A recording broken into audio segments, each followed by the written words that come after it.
టాపిక్‌లోకి వెళ్దాం. ఇది మెయిన్ టాపిక్.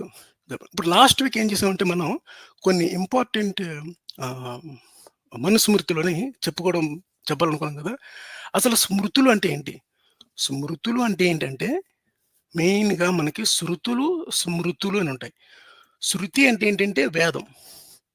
స్మృతి అంటే ఏంటంటే వేదం మీద డిపెండెంట్ అయ్యి వేదాలకి వ్యతిరేకంగా కాకుండా ఉన్న ధర్మ గ్రంథాలన్నమాట. స్మృతులు అంటే నథింగ్ బట్ ధర్మశాస్త్రాస్. అంటే మనుస్మృతి గాని, పరాశర స్మృతి గాని, నారద స్మృతి గాని మీకు చాలా పెట్టాను కదా లాస్ట్ టైము. ఓకే. పెడతానండి. ఏంది ఎక్కడ పెట్టానిది? ఓకే. ఆహ్, లాస్ట్‌లో మీకు నేను చాలా చెప్పాను. పరాశర స్మృతి నుంచి ఏమేమి ఉన్నాయని చెప్పేసి. ఇది కాదనుకుంటా. యాహ్! స్త్రీల మీద ఏమున్నాయి మొత్తం అన్ని రకరకాల కండిషన్స్. ఆ కండిషన్స్ పెట్టిన తర్వాత నేను ఈ 2, 3 స్లైడ్స్ ఇంపార్టెంట్ స్లైడ్స్ చెప్పడం మానేశాను.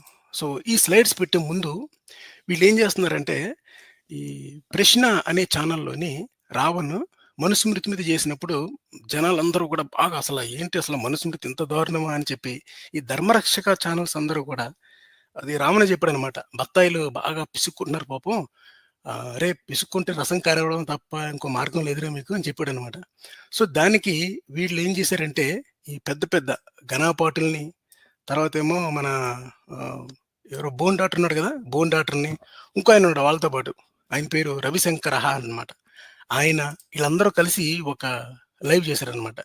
ఇప్పుడు కాసేపు ఆ లైవ్‌లోని వాళ్ళు కింద మీద పడి అసలు వాళ్ళ యొక్క ఆహ్, చూడండి అసలు ఎంత బేసిక్ ఏమంటారు ఆళ్ళకి కామన్ సెన్స్ అనేది ఉన్న ఎవడైనా సరే అక్కడ శ్లోకం చదవగానే అర్థమైపోద్దనమాట. దాన్ని సపోర్ట్ చేయడానికి ఈళ్ళు కింద మీద ఎలా పడతారో చూడండి. ఇది ఫేమస్ శ్లోకం ఉంటది కదా! అది. "ఎత్ర నార్యస్తు పూజ్యంతే" అదే అనమాట ఆ శ్లోకం గురించే. నేను ఒకసారి ఇది కాపీ చేసి పెడతాను. నాకు వాయిస్ వస్తుందో లేదో చెప్పండి. లాస్ట్ టైమ్ నేను ఫీడ్‌బ్యాక్ చెక్ చేసుకోకుండా పెట్టేసాను. ఆ! 1 సెకండ్. యాహ్!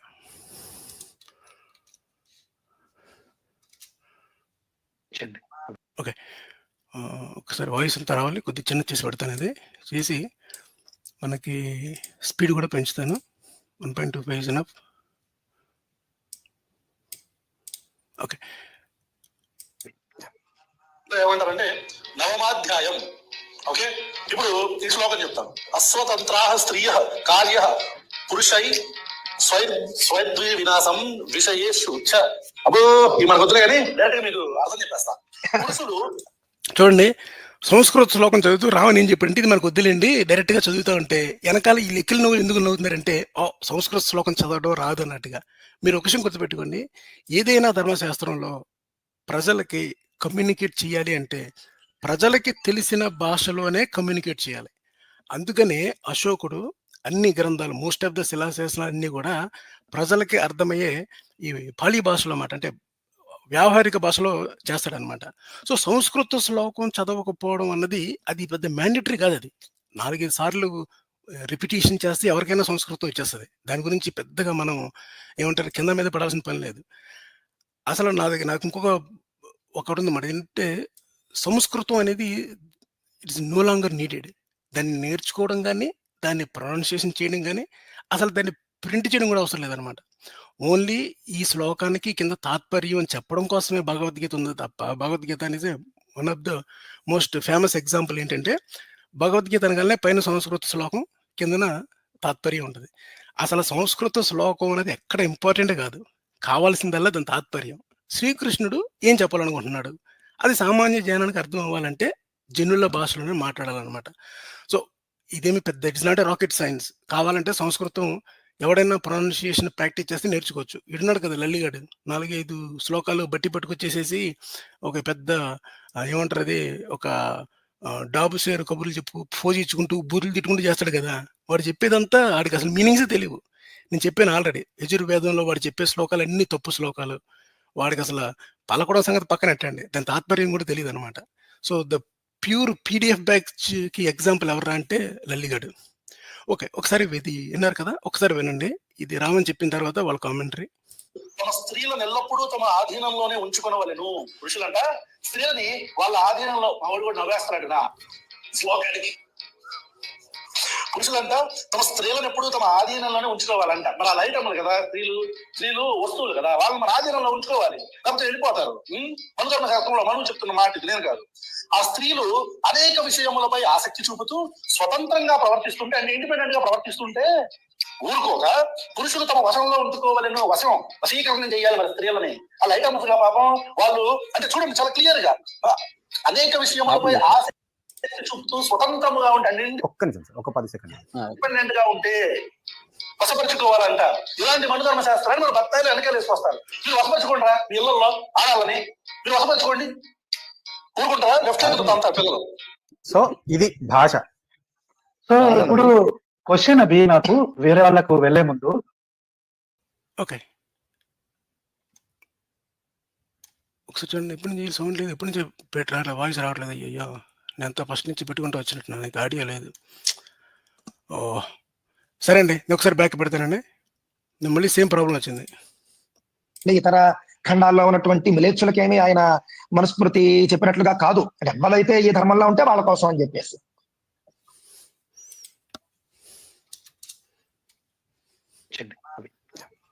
ఏమంటారంటే నవమాధ్యాయం. మరి కమ్మిని కృష్ణుడు ఈయన భార్యకి ఫుల్ స్వతంత్రం ఇచ్చాడా?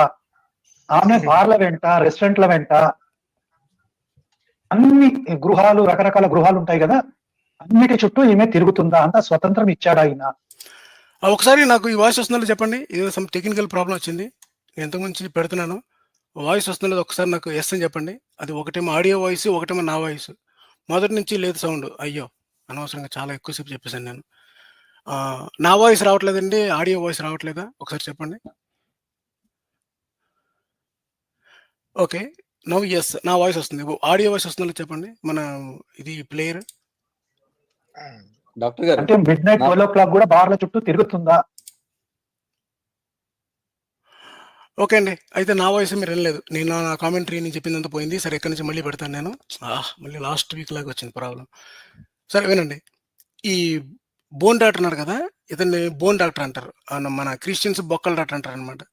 ఇతని యొక్క లెవెల్ ఆఫ్ ఏమంటారంటే ఆర్గ్యుమెంట్, సబ్జెక్ట్ పరంగా ఆర్గ్యుమెంట్ చేయక అవతల వాడిని ఏమంటున్నాడంటే, వీళ్ళ భార్యలందరూ కూడా బార్ల చుట్టూరు 12 గంటల దాకా తిరుగుతూ ఉంటారా గృహాల చుట్టూ అన్నాడు అనమాట. ఇతని యొక్క విజ్ఞత అంటారు కదా, అసలు డిగ్నిటీ ఇతనికంటే కూడా రోడ్డు పక్కన చూసారా చదువు లేని వాళ్ళు అందరూ కూడా కూరగాయలు అమ్ముకొని, మన అరటిపళ్ళు అమ్ముకొని, జాంకాయలు అమ్ముకుంటారు కదా, వాళ్ళు చాలా బెటర్ అనమాట. ఇంకో విషయం అండి, ఫస్ట్ నుంచి వాయిస్ లేదంటే నేను రాముడి గురించి చెప్పాను, ఆ వాయిస్ ఉందా? అది లేదా? ఒకసారి చెప్పండి నాకు. నేను రాముడి గురించి చెప్పాను, ఆ వాయిస్ ఎవరో అది చూపించి చెప్పాను కదా, దానికి వాయిస్ ఉందా? Please repeat everything. Oh my goodness, అసలు మొత్తం పోయిందనమాట. Rama yes, okay thank you. Okay అది చెప్పాను కదా, పర్లేదులేండి. ఓకే ఇది ఒకటి మిస్ అయింది. అయితే నేను మళ్ళీ ఫస్ట్ నుంచి రిపీట్ చేస్తున్నాను. అయితే రామ ఎస్, రాముడు గురించి ఉంది, ఈ తాత వీడలేదు. వెరీ గుడ్, ఓకే రక్షించారు, థ్యాంక్ యూ. కొద్దిగా మిస్ అయింది. అయితే ఈ కామెంటరీ మిస్ అయిందండి. నేనేం చెప్తున్నానంటే, మన రావణ్ ఉన్నాడు కదా, ప్రశ్న రావణు ఒక వీడియో చేశాడు అనమాట. ఆ వీడియో ఏంటంటే బ్రహ్మానందం గారిని సపోర్ట్ చేస్తూ, బ్రహ్మానందం గారు చెప్పిన తర్వాత బత్తాయిలందరూ పిసికేసుకుంటున్నారు. ఈ బత్తాయిలందరూ పిసికేసుకోవడం వల్ల ఏమవుతుందంటే, ఈ రసం కారడం తప్ప ఇంకో ప్రయోజనం లేదు అని చెప్పినప్పుడు వెంటనే మన వాళ్ళందరూ కలిసి ఎవరో ఒక ఘనాపాటిని తీసుకొచ్చారనమాట. సంస్కృత పండితుడు అంట. ఘనాపాటిని తీసుకొచ్చి ఈ పిచ్చపాటిగాళ్ళందరూ, పిచ్చపాటిగాళ్ళు అంటే ఎవరు లేరు, డాబారాజు గ్యాంగ్ అనమాట.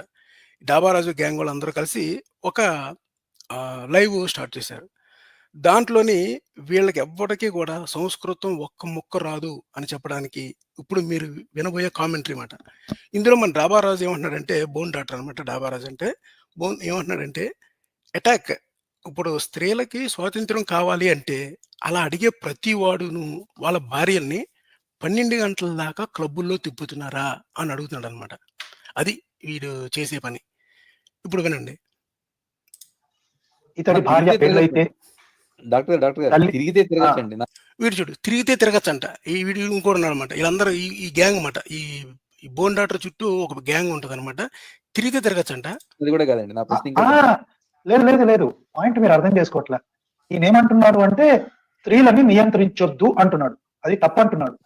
అది తప్పైతే వీళ్ళ మదర్ గాని, వీళ్ళ అక్క గాని చెల్లి గాని పెళ్ళైతే వైఫ్ గాని భార్యల చుట్టూ అన్నిటి చుట్టూ తిరుగుతూ ఉండాలి. అదండి. వీడు చూసారా? వీడు డిగ్నిఫైడ్ డాక్టరు, వీళ్ళకి గురువు. ఈడేమంటున్నాడంటే, ఎవరైతే స్త్రీలకు స్వాతంత్రం కావాలి అన్న ప్రతి వాడంట వాళ్ళ వైఫుల్ని బార్ల చుట్టూ తిప్పాలంట, లేకపోతే 12 గంటల దాకా ఇలా గృహాల చుట్టూ తిప్పాలన్నమాట. సో, అలా తిప్పితేనే వాడు స్త్రీలకి స్వాతంత్రం కావాలి అని ఆర్గ్యూ చేసే ప్రతి వాళ్ళకి కూడా ఇంకా హక్కు ఉండదనమాట. స్త్రీలకి స్వాతంత్రం చేయని హక్కు ఎప్పుడొస్తది మీకంటే, స్త్రీలను బార్ల చుట్టూ తిప్పిన భర్త ఎవడైతే ఉన్నాడో వాడికి మాత్రమే మాట్లాడే అధికారం ఉంది. అసలు ఈ బోన్ డాక్టర్ గాడికి అసలు బుర్ర ఉందా? బుర్ర లేదా? అసలు నిజంగా వీడు డాక్టరేనా అనిపిస్తుందన్నమాట నాకు. అసలు వీడి డిగ్నిటీ చూడండి. ఎవరైనా మనుస్మృతి మీద స్త్రీలకి స్వాతంత్రం ఉండాలి అని చెప్పిన మనువుగాడు ఎవడైతే ఉన్నాడో, వాడిని వ్యతిరేకరించినందుకు వీడు మిగతా వాళ్ళ భార్యలందరిని వాళ్ళ క్లబ్బుల చుట్టూ తిప్పుతున్నారంట. అంటే వీడి యొక్క అంటే ఆ ఎంత నీచమైన దిగజారుడుతనం అంటే ఇది. మరి అలాంటప్పుడు ఈ బోన్ డాక్టర్ గాడు వాళ్ళ అమ్మ ఇప్పుడు మనుస్మృతిలో ఉంటది. స్త్రీలు ఎప్పుడూ గూడా శారీరక సుఖానికే కోరుకుంటారు వాళ్ళు.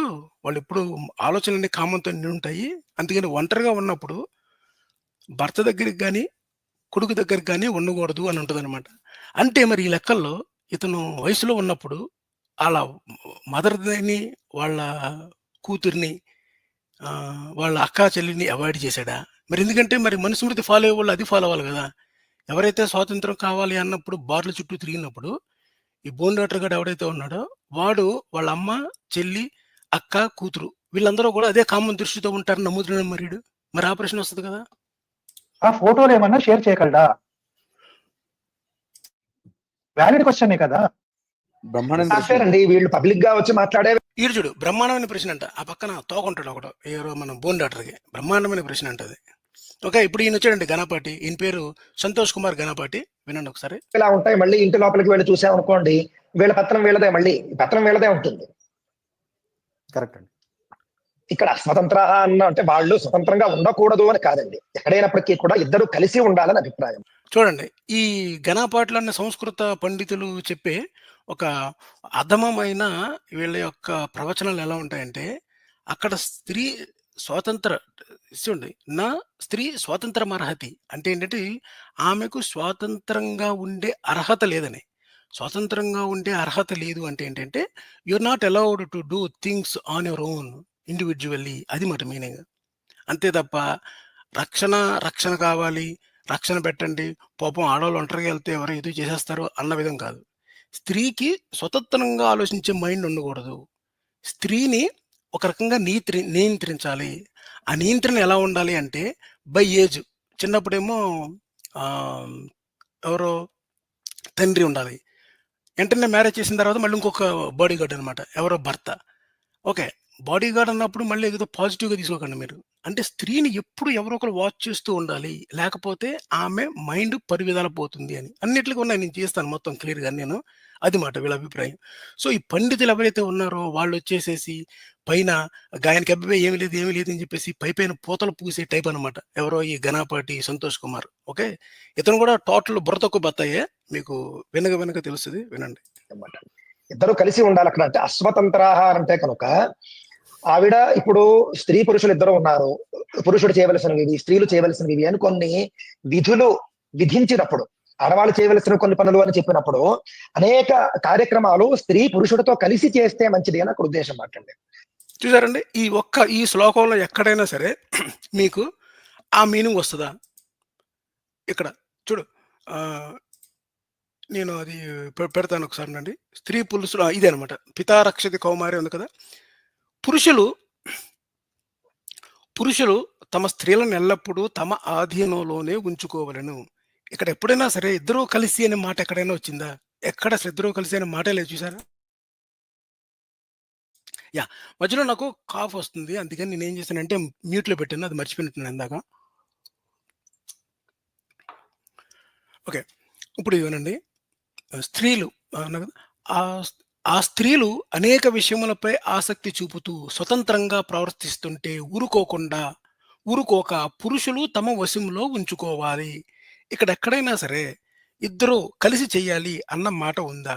ఎక్కడ లేదు కదా అది.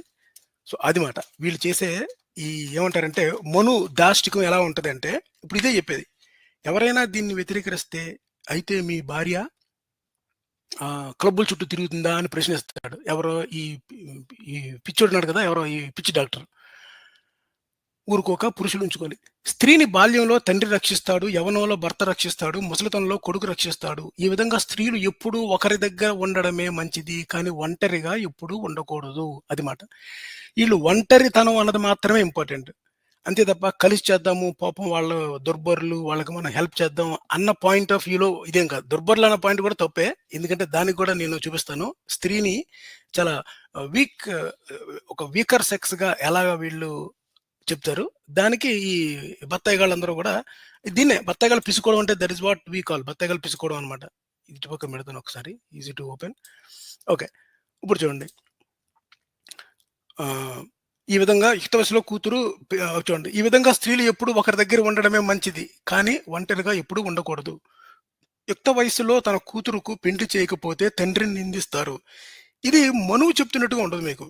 ఇదేంటంటే ఎవరో నిందిస్తారని చెప్తున్నాడు అనమాట. అంటే నిందించకూడదని ఎందుకు రాలేదు వీడు? ఎవరో ఈ మనువుగాడు ఎందుకు రాలేదంటే, అప్పటికి సమాజంలో స్త్రీలను ఏ విధంగా కట్టుబాట్లలో ఉంచారో ఆ కట్టుబాట్లకి తగ్గట్టుగానే వీళ్ళు ఆ కట్టుబాటుకి తగ్గట్టుగానే వీళ్ళు ఏం చేస్తున్నారంటే ఈ మనుస్మృతిని బిల్డప్ చేశారనమాట. ఇప్పుడు శ్రీకృష్ణుడు చెప్తున్నాడు అనుకోండి, భగవద్గీతలోని శ్రీకృష్ణుడు చెప్పుకుని వెళ్ళిపోతారు అంతే. మధ్యలో ఎక్కడైనా శ్రీకృష్ణుడు లోకంలో ఇలా అనుకుంటారు అన్నంటే అర్థం ఏంటంటే, ఇది ఒక రచయిత ఒపీనియన్ అనమాట. ఈ మనువుగడి ఒపీనియన్ ఏంటంటే, మనువుగడి పేరుతో ఏ బ్రాహ్మణుడైతే రాశాడో వాడి ఒపీనియన్ ఏంటంటే, యుక్త వయసులో తన కూతురుకు పెండ్లి చేయకపోతే తండ్రిని నిందిస్తారు, భార్యతో కలిసిమెలిసి ఉండకపోతే భర్తను తిడతారు, తండ్రి చనిపోయిన తర్వాత తల్లిని చక్కగా చూసుకోకపోతే కొడుకులను తిడతారు. అంటే లోకం యొక్క రియాక్షన్ చెప్తున్నాడు అనమాట. ఇది ఇలా తిట్టకూడదు ఎందుకు రాలేదు? ఇది ఒక ఇన్స్ట్రక్షనల్ డాక్యుమెంట్ అయితే, స్త్రీని ఎప్పుడు స్వతంత్రంగా ఉండాలి. స్త్రీకి ఎప్పుడు పెళ్లి చేసినా తనకు కావాల్సినప్పుడు పెళ్లి చేసుకుంటది. అది ఆమె ఓన్ ఇండివిజువల్ డెసిషన్. ఓకే. కూతుర్ని చేయకపోతేనంట తండ్రిని ఓకే నిందిస్తారు. భార్యతో కలిసిమెలిసి ఉండకపోతే భర్తని తిడతారు. తండ్రి చనిపోయిన తర్వాత తల్లిని చక్కగా చూసుకోకపోతే లోకులు తిడతారు. అతి సూక్ష్మమే అయినా దుష్టుల స్నేహం నుండి స్త్రీని జాగ్రత్తగా చూసుకోవాలి. ఇదనమాట దుష్టుల నుంచి. తండ్రి ఎవరికిచ్చి వివాహం చేయనో, తండ్రి అనుమతిపై సోదరుడినైనను వివాహము చేయునో, అతనుని తాను జీవించి ఉన్నంత వరకు సేవింపవలనే కానీ వ్యభిచారం చేయరాదు. చూసారా? భర్తతో ఉండాలి తప్ప సెకండ్ ఆప్షన్ ఏంటి? వ్యభిచారమే డైరెక్ట్‌గా. ఎంతమంది బొక్కలాట అన్నాడు కదా! ఏం చెప్పాడు మన ఈ బోన్ డాక్టర్ ఏమంటున్నాడు? ఎప్పుడైతే స్త్రీకి స్వాతంత్రం కావాలి అని ఎవరైతే ఆర్గ్యూ చేస్తారో వాళ్ళ వైఫ్‌లందరూ కూడా బార్లెమ్మటను రెస్టారెంట్‌లో తిరుగుతారు అన్నాడనమాట. ఎవరో ఈ నీచాతి నీచమైన పిచ్చి డాక్టర్. ఆడి యొక్క అటాక్ విధానం ఎలాగుందో చూసారా? అలాగే మనువుగాడు కూడా సేమ్ అలాగే ఆలోచిస్తాడు. మనువుగాడు ఏమంటున్నాడు? తండ్రికిచ్చి వివాహం చేయనో చూడండి. జీవించి ఉన్నంత కాలం భర్తని సేవింపవలనే కానీ వ్యభిచారం చేయరాదు. భర్తని సేవించడము, భర్తని సేవించకపోవడము రెండే ఆప్షన్స్. వ్యభిచారం వాజ్ నాట్ ఎన్ ఆప్షన్. వీడేమంటున్నాడు? భర్తని సేవించాలి కానీ వ్యభిచారం చేయకూడదంట. ఈడ ఆప్షన్స్ చూడండి ఎలా ఉన్నాయో. ఒక ఆప్షన్ ఏమో సేవించాలి, లేకపోతే వ్యభిచారం చేయకూడదంట. అసలు ఇలాంటి మెంటల్ గా రాసిన బుక్‌ని సమర్థించే ఈ ఘనాపాటి గాని, ఈ రవిశంకరహ గాని, ఈ బోన్ డాక్టర్ గాని అసలు వీళ్ళ యొక్క ఆలోచన విధానం ఎంత నీచత నీతో చూడండి. ఉదాహరణకి ఇప్పుడు స్త్రీ ఒంటరిగా బయటికి వెళితే నేటి రోజుల్లో కూడా సేఫ్ కాదు కదండి. ఆ విధంగా అక్కడ మనం దాన్ని తీసుకోకూడదు. నేటి రోజుల్లో కూడా ఒక ఆడపిల్ల బయటికి వెళ్తోంది చీకటి పడ్డాక అంటే మనం ఎవరినైనా తోడిచ్చి పంపిస్తాం. ఒక్కరిని పంపిస్తే కనుక బయట ఏదైనా ప్రమాదం జరిగితే మళ్ళీ మనమే బాధపడతాం. ఎవరో ఆడవాళ్ళనైనా మనం తోడిచ్చి పంపిస్తాం. అదేవిధంగా వాళ్ళు ఒక్కరూ తిరగకూడదు, లేకపోతే ఒక్కరూ అలా ఉండవద్దని అభిప్రాయం వాళ్ళ రక్షణ దృష్ట్యా. అంతేకాని వాళ్ళకు స్వతంత్రత లేదు, వాళ్ళ నియంత్రణలో ఉంచుకోండి, వీళ్ళే చెప్పాలి కబుర్లు, కమ్యూనిస్టులే చెప్పాలి మనకు కబుర్లు. ఈ చెగువెరా స్త్రీల పట్ల చేసినటువంటి ఎన్ని అకృత్యాలు ఉన్నాయి వాటి గురించి మాట్లాడమని చెప్పండి. చెగువెరాకి ఎంతమంది భార్యలు చెప్పానండి? ఈ చెగువెరా అధీనంలో ఎంతమంది ఉన్నారు భార్యలు చెప్పానండి? వీళ్ళే చెప్పాలి మనకు కబుర్లు. ఇదండి కమ్యూనిస్టుల మీద వీళ్ళు ఎలా అంటాడు? కమ్యూనికేషన్ అంటాడు కదా ఈ బోన్ డాక్టర్ గారు. సేమ్ అలాగే ఈయన పేరేంటి సంతోష్ కుమార్ ఘనాపాటి. ఇతనేమంటున్నాడంటే, ఈ వీళ్ళకి ఎవరైతే ఈ ఆర్గ్యుమెంట్లు చేశారు ఇలాగా స్త్రీలకి స్వాతంత్రం కావాలని, చెగువెరా గాని, ఈ కమ్యూనిస్టులు గాని, వాళ్ళకి ఎంతమంది భార్యలు ఉన్నారు, వీళ్ళకి ఎంతసేపు నెంబర్ ఆఫ్ వైఫ్స్ మిగతా వాళ్ళకి ఎంతమంది ఉన్నారు, సేమ్ అదే అనమాట. రాముడికి ఒకడున్నాడు కనుక సీమ అలాగా ఉండాలి అన్న టైప్ అనమాట. సో ఇంకా వీళ్ళ ఆర్గ్యుమెంట్స్ వినండి.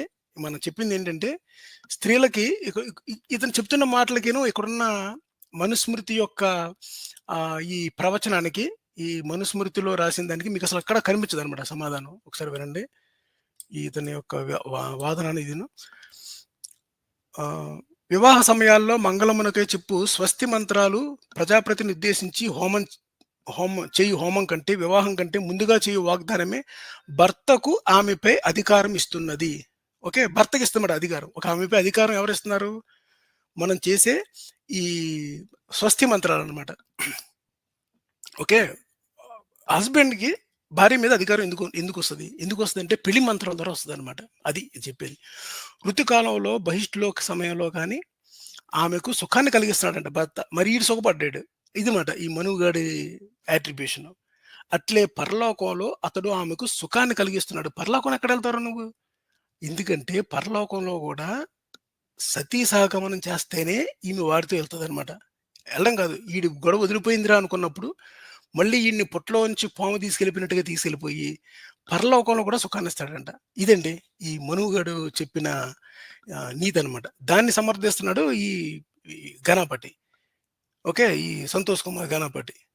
ఓకే, తర్వాత సదాచార శూన్యుడైన ఇంకొక స్త్రీ ఇప్పుడు చూడండి, ఇక్కడ ఇద్దరిని కలిసి ఉండమన్నారు, అలాగెందుకు తీసుకోకూడదు అని చెప్పాడు కదా ఎవరో ఈ సంస్కృతం రాని సంతోష్ కుమార్ ఘనాపాటి. ఇక్కడ సరిగ్గా చూడండి ఏముంటుందో. ఇద్దరికి కలిసి ఉండమని చెప్పారా, లేకపోతే ఆడు ఎలాంటి మెంటల్ గాడైనా, ఎలాంటి నికృష్టుడైనా, మన బోన్ డాక్టర్ గాడి లాంటిడైనా వాడితోనే ఉండమని చెప్పారా? జాగ్రత్తగా ఉండండి. సదాచార శూన్యుడైన ఎవరో భర్త అంట. సదాచార శూన్యుడైన ఇంకొక స్త్రీ యందు అనురక్తుడై ఉన్న సద్గుణములు లేకపోయినా భర్తను భార్య దేవుని వలె పూజించాలి అంట. మరి ఏమంటారు దీన్ని? ఈ బోన్ డాక్టర్ గారు రావాలి లైవ్లోకి కానీ, లేకపోతే వాడి చెంచాలు కానీ ఎవడొచ్చినా సరే ఏం చెప్పారు? ఇద్దరు కలిసి ఉండాలి అని చెప్పారు కదా ఈ గణపతి గారు చెప్పాడు కదా. ఈ గణపతి గారి ఈయన యొక్క కామెంట్ ఏంటంటే స్త్రీలను మనం పూజిస్తూ వాళ్ళని రక్షించే బాధ్యత మనం తీసుకున్నాము. అది స్త్రీలను పూజిస్తూ రక్షించారు. స్త్రీలను పూజించకర్లేదు మీరు, ఒక గౌరవిస్తే చాలు. చూడండి ఈ రెండే ఆప్షన్స్, ఇద్దరు పూజించాలి లేదా రక్షించాలి. స్త్రీలకు గౌరవించాలి, స్త్రీల యొక్క మాటకి వాల్యూ ఉండాలి. స్త్రీలు కూడా ఫ్యామిలీ విషయాల్లో కంట్రిబ్యూట్ చేస్తారు. ఆ విషయాన్ని ఈ అటు తిప్పేసేసి భర్త యొక్క బాధ్యతలు చెప్తున్నాడు. కానీ ఈ భర్త ఎంత ఎదవైనా సరే అటువంటి భర్తతోనే కాపురం చేయాలి అన్నమాట. ఒకసారి వినండి, ఒకసారి బ్యాక్ పడతాను. సద్గుణములు లేకపోయినా భర్తను భార్య దేవుని వలె పూజించాలి. ఇక్కడ ఏం చెప్పాడు? భర్తను భార్య పూజించాలి. ఇక్కడ మన ఈ గణపతి ఏం చెప్తున్నాడు? స్త్రీలను మనం పూజిస్తూ వాళ్ళను రక్షించే బాధ్యత మనం తీసుకున్నామంట. విన్నారా? స్త్రీలను మనం పూజిస్తూ వాళ్ళను రక్షించే బాధ్యత మనం తీసుకున్నామా? లేకపోతే ఆడు ఎంత ఎదవైనా సరే వాడిని పూజించమనుందా? వాడు ఎంత ఎదవైనా సరే వాడిని పూజించమని ఉంది మనుస్మృతిలో. అదే కదా మేము చెప్పేది. వెంటనే ఇలా చెప్పి ప్రశ్నిస్తున్న వాళ్ళు ఎవరినైనా సరే ఈ బోన్ డాక్టర్ గారు ఏమంటున్నాడంటే, అయితే మీ భార్యల్ని మీరు బార్ల చుట్టూ తిప్పుతారా 12 గంటల దాకా? ఆ గృహాలు ఈ గృహాలు చుట్టూ తిప్పుతున్నారా అంటాడు. ఏరా నీకు ఈ తిరుగుతాడేమో బోన్ డాక్టర్, అది మెయిన్. అందుకనే వెంటనే ఆ గృహాలు ఈ గృహాలు పేర్లు చెప్పాడు. ఓకే, భార్యను స్త్రీకి భర్త శుశ్రూష తప్ప ఇంకొక యజ్ఞం లేదు. స్త్రీకి ఇచ్చిన ఒకే ఒక డ్యూటీ ఏంట్రా అంటే భర్తకు శుశ్రూష చేయడం తప్ప. ఆ శుశ్రూష అంటే ఏం కాదు, భర్తను సేవలు చేయాలన్నమాట. అది భర్తకు సేవలు చేయడమే. భర్తృ శుశ్రూష తప్ప ఇంకొక యజ్ఞము లేదు, ఇంకొక వ్రతం కానీ ఉపవాసం కానీ లేదు. విన్నారా? స్త్రీలకి ఇంకొక వ్రతం కానీ ఉపవాసం కానీ లేదు. భర్తను చక్కగా సేవించు స్త్రీని స్వర్గలోకంలో అందరూ గౌరవింతురు. భర్తృపరాయణ అయిన స్త్రీ తన భర్తకి బ్రతికి ఉన్నా చనిపోయినా అతనికి ఎటువంటి అప్రియాన్ని చేయరాదు. అది భర్త చనిపోయినా సరే భర్తకి ఇష్టం లేని పని చేయకూడదు, భర్త బతికుండా కూడా చేయకూడదు అన్నమాట. అంటే జీవితాంతం స్త్రీకి భర్త తప్ప ఇంకొక టాస్క్ ఇంకొక పని ఏమీ లేదనమాట. భర్త, భర్త, భర్త. దట్ ఈస్ వాట్ ఈ చట్రము, ఈ ఫ్రేమ్‌వర్క్, ఈ మనువుగాడు క్రియేట్ చేసింది ఏదుందో అది ఈ బూతు బత్తాయిగాళ్ళందరూ సపోర్ట్ చేస్తున్నారనమాట. సరే ఇదేనండి ఇంకోసారి. అక్కడ కేవలం స్వతంత్రత లేకపోవడం అని అంటే కనుక వాళ్ళకి స్వేచ్ఛ లేదు అని కూడా ఉద్దేశం కాదు. వాళ్ళు పురుషులతో కలిసి ఉండడం అనేది అంతెందుకండి, నేటి సమాజంలో భార్య లేనటువంటి భర్తకు గౌరవం లేదు. మనం భార్య లేనటువంటి భర్తకు గౌరవం లేదంట. ఇప్పుడు మనం ప్రధానమంత్రి మోడీ గారు ఉన్నారండి. ప్రధానమంత్రి మోడీ గారికి ఆయన భార్య లేదు కదా! ఇప్పుడు ఆవిడకి ఆయన ఎక్కడికి వెళ్ళినా ఒంటరిగానే చేస్తుంటాడు పూజలు. మరి ఆయనకి లేదా గౌరవం? అంటే ఈ బత్తాయిగాళ్ళు ఎవరికి గౌరవం ఇవ్వాలో వాళ్ళకి గౌరవం ఇస్తారు. ఎవరికైతే గౌరవం లేదో చెప్తారన్నమాట. అదే బ్రాహ్మణవాదం అంటే అదే. బ్రాహ్మణవాదం ఆన్ ది స్పాట్‌లో ఎప్పటికప్పటికి ఆళ్ళు ధర్మాన్ని చెప్పేస్తూ ఉంటారనమాట. సో, అసలు వీళ్ళు చెప్పే మాట ఎందుకు వినాలి మీరు? మనుస్మృతిలో అంత క్లియర్‌గా ఉంది కదా! ఎప్పుడైతే మనుస్మృతిలో అంత క్లియర్‌గా ఉందని ఓపెన్ చేసి చదివిన తర్వాత ఈ ఈ బత్తాయిగాళ్ళు చెప్పేది మీకు ఏంటంటే ఎక్కడో ఎవరో ఆహ్, మనకి కాలుతదనమాట. సో, అందువల్ల ఈ రియాక్షన్. ఇది వినండి ఒకసారి మీట్‌లో పెడతాను నేను. ఇం ఇప్పుడు ఎవరైనా ఒక భార్యాభర్తలు ఇద్దరు ఉన్నారు అనుకోండి. భార్య దూరంగా ఉంటే భర్త ఇక్కడ ఉన్నాడు అనుకోండి. భర్త ఒకడికి ఎవరు నమస్కారం చేయరు. ఆవిడని కూడా రమ్మనండి. ఇద్దరికి కలిసి నమస్కారం చేస్తారు. అలాగే తల్లిదండ్రులు ఉన్నారనుకోండి. తల్లిదండ్రులు ఇద్దరిని నిల్చోబెట్టి ఇద్దరికి కలిపి నమస్కారం చేస్తారు. అంతేకాని తండ్రికి నమస్కారం చేసి వెళ్ళిపోరు. అంటే ఇద్దరు కలిస్తే పూర్ణత అనేది అక్కడ ఉద్దేశం అంతేనండి. ఇద్దరు కలిస్తే పరిపూర్ణత్వం ఉంటుంది. చూడండి. ఇప్పుడు మరి నేటి రోజుల్లో కూడా ఒక ఆడపిల్ల బయటికి వెళ్తోంది చీకటి పడ్డాక అంటే మనం ఎవరినైనా తోడిచ్చి పంపిస్తాం. చూడండి. ఒక్కసారి గనక మీరు ఈ బూతు బత్తాయిలు గాని, లేకపోతే ఈ బుర్రలేని పండితులు చెప్పేది గనుక వింటే, ఒక ఒక మోడీ గారు ఎక్కడికి మన రామ మందిరానికి వెళ్ళినప్పుడు ఆయన్ని సార్ మీరు భార్య సమేతంగా రావాలి సార్, మిమ్మల్ని మేము ఇప్పుడు ఆశీర్వదించు అన్నారా? అనలేదు కదా! ఆశీర్వదించి పంపించారు కదా! ఎందుకు ఆశీర్వదించి పంపించారు అంటే అది మాట. ఈ బ్రాహ్మణుల యొక్క చాలు, వాళ్ళ యొక్క ఈ టక్కరితనం ఎలా ఉంటదంటే, ఆన్ ది స్పాట్‌లో అప్పటికప్పుడు చెప్పేస్తారన్నమాట. ఒకసారేమో ఇద్దరు వస్తేనే మేము ఆశీర్వదిస్తాము. అదేంటి మన భారతీయ సంస్కృతిలో, సనాతన ధర్మంలో ఏముందో తెలుసా అంటారనమాట.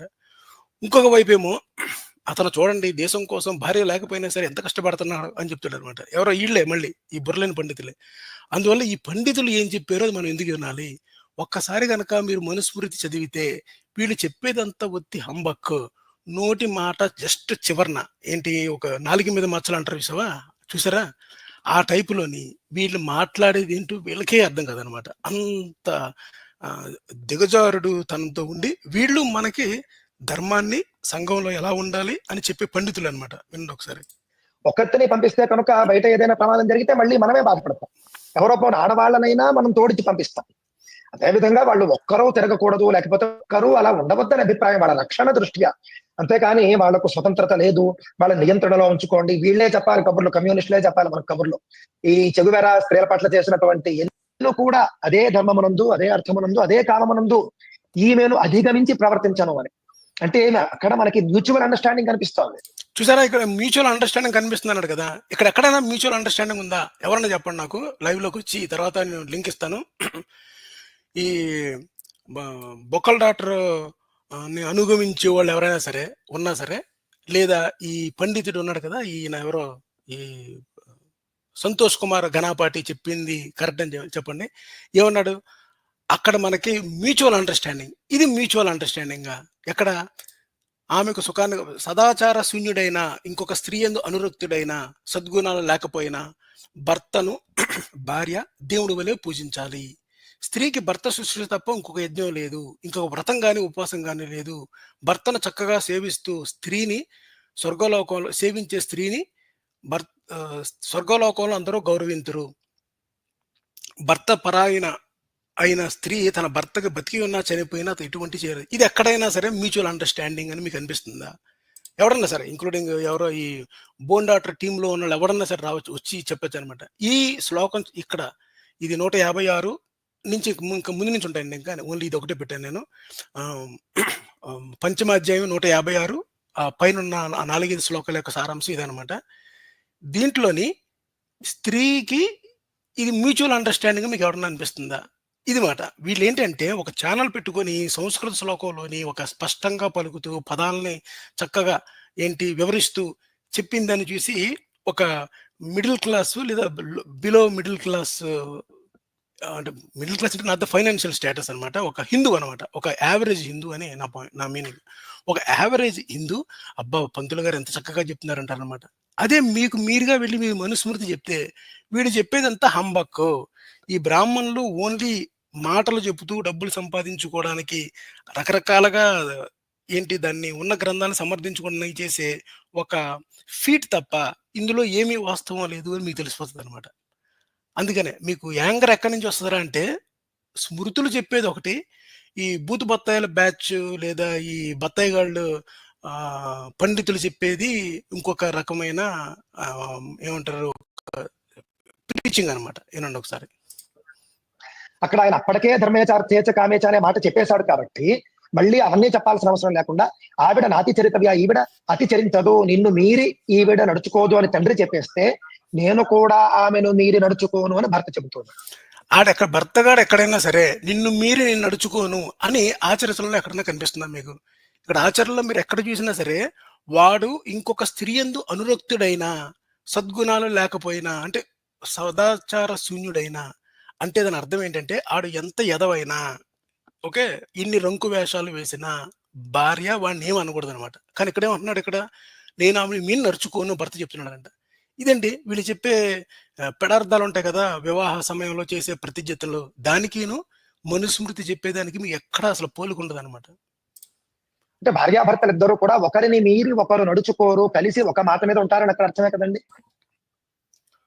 ఎక్కడైనా లేదు ఆవిడ మాత్రమే నీ మాట జవదాటకుండా ఉంటుంది, నువ్వు ఇష్టానుసారం ప్రవర్తించని ఏమీ చెప్పలేదండి. ఆయన వెంటనే ఆయన ప్రతిజ్ఞ చేశాడు పెళ్లి కొడుకు.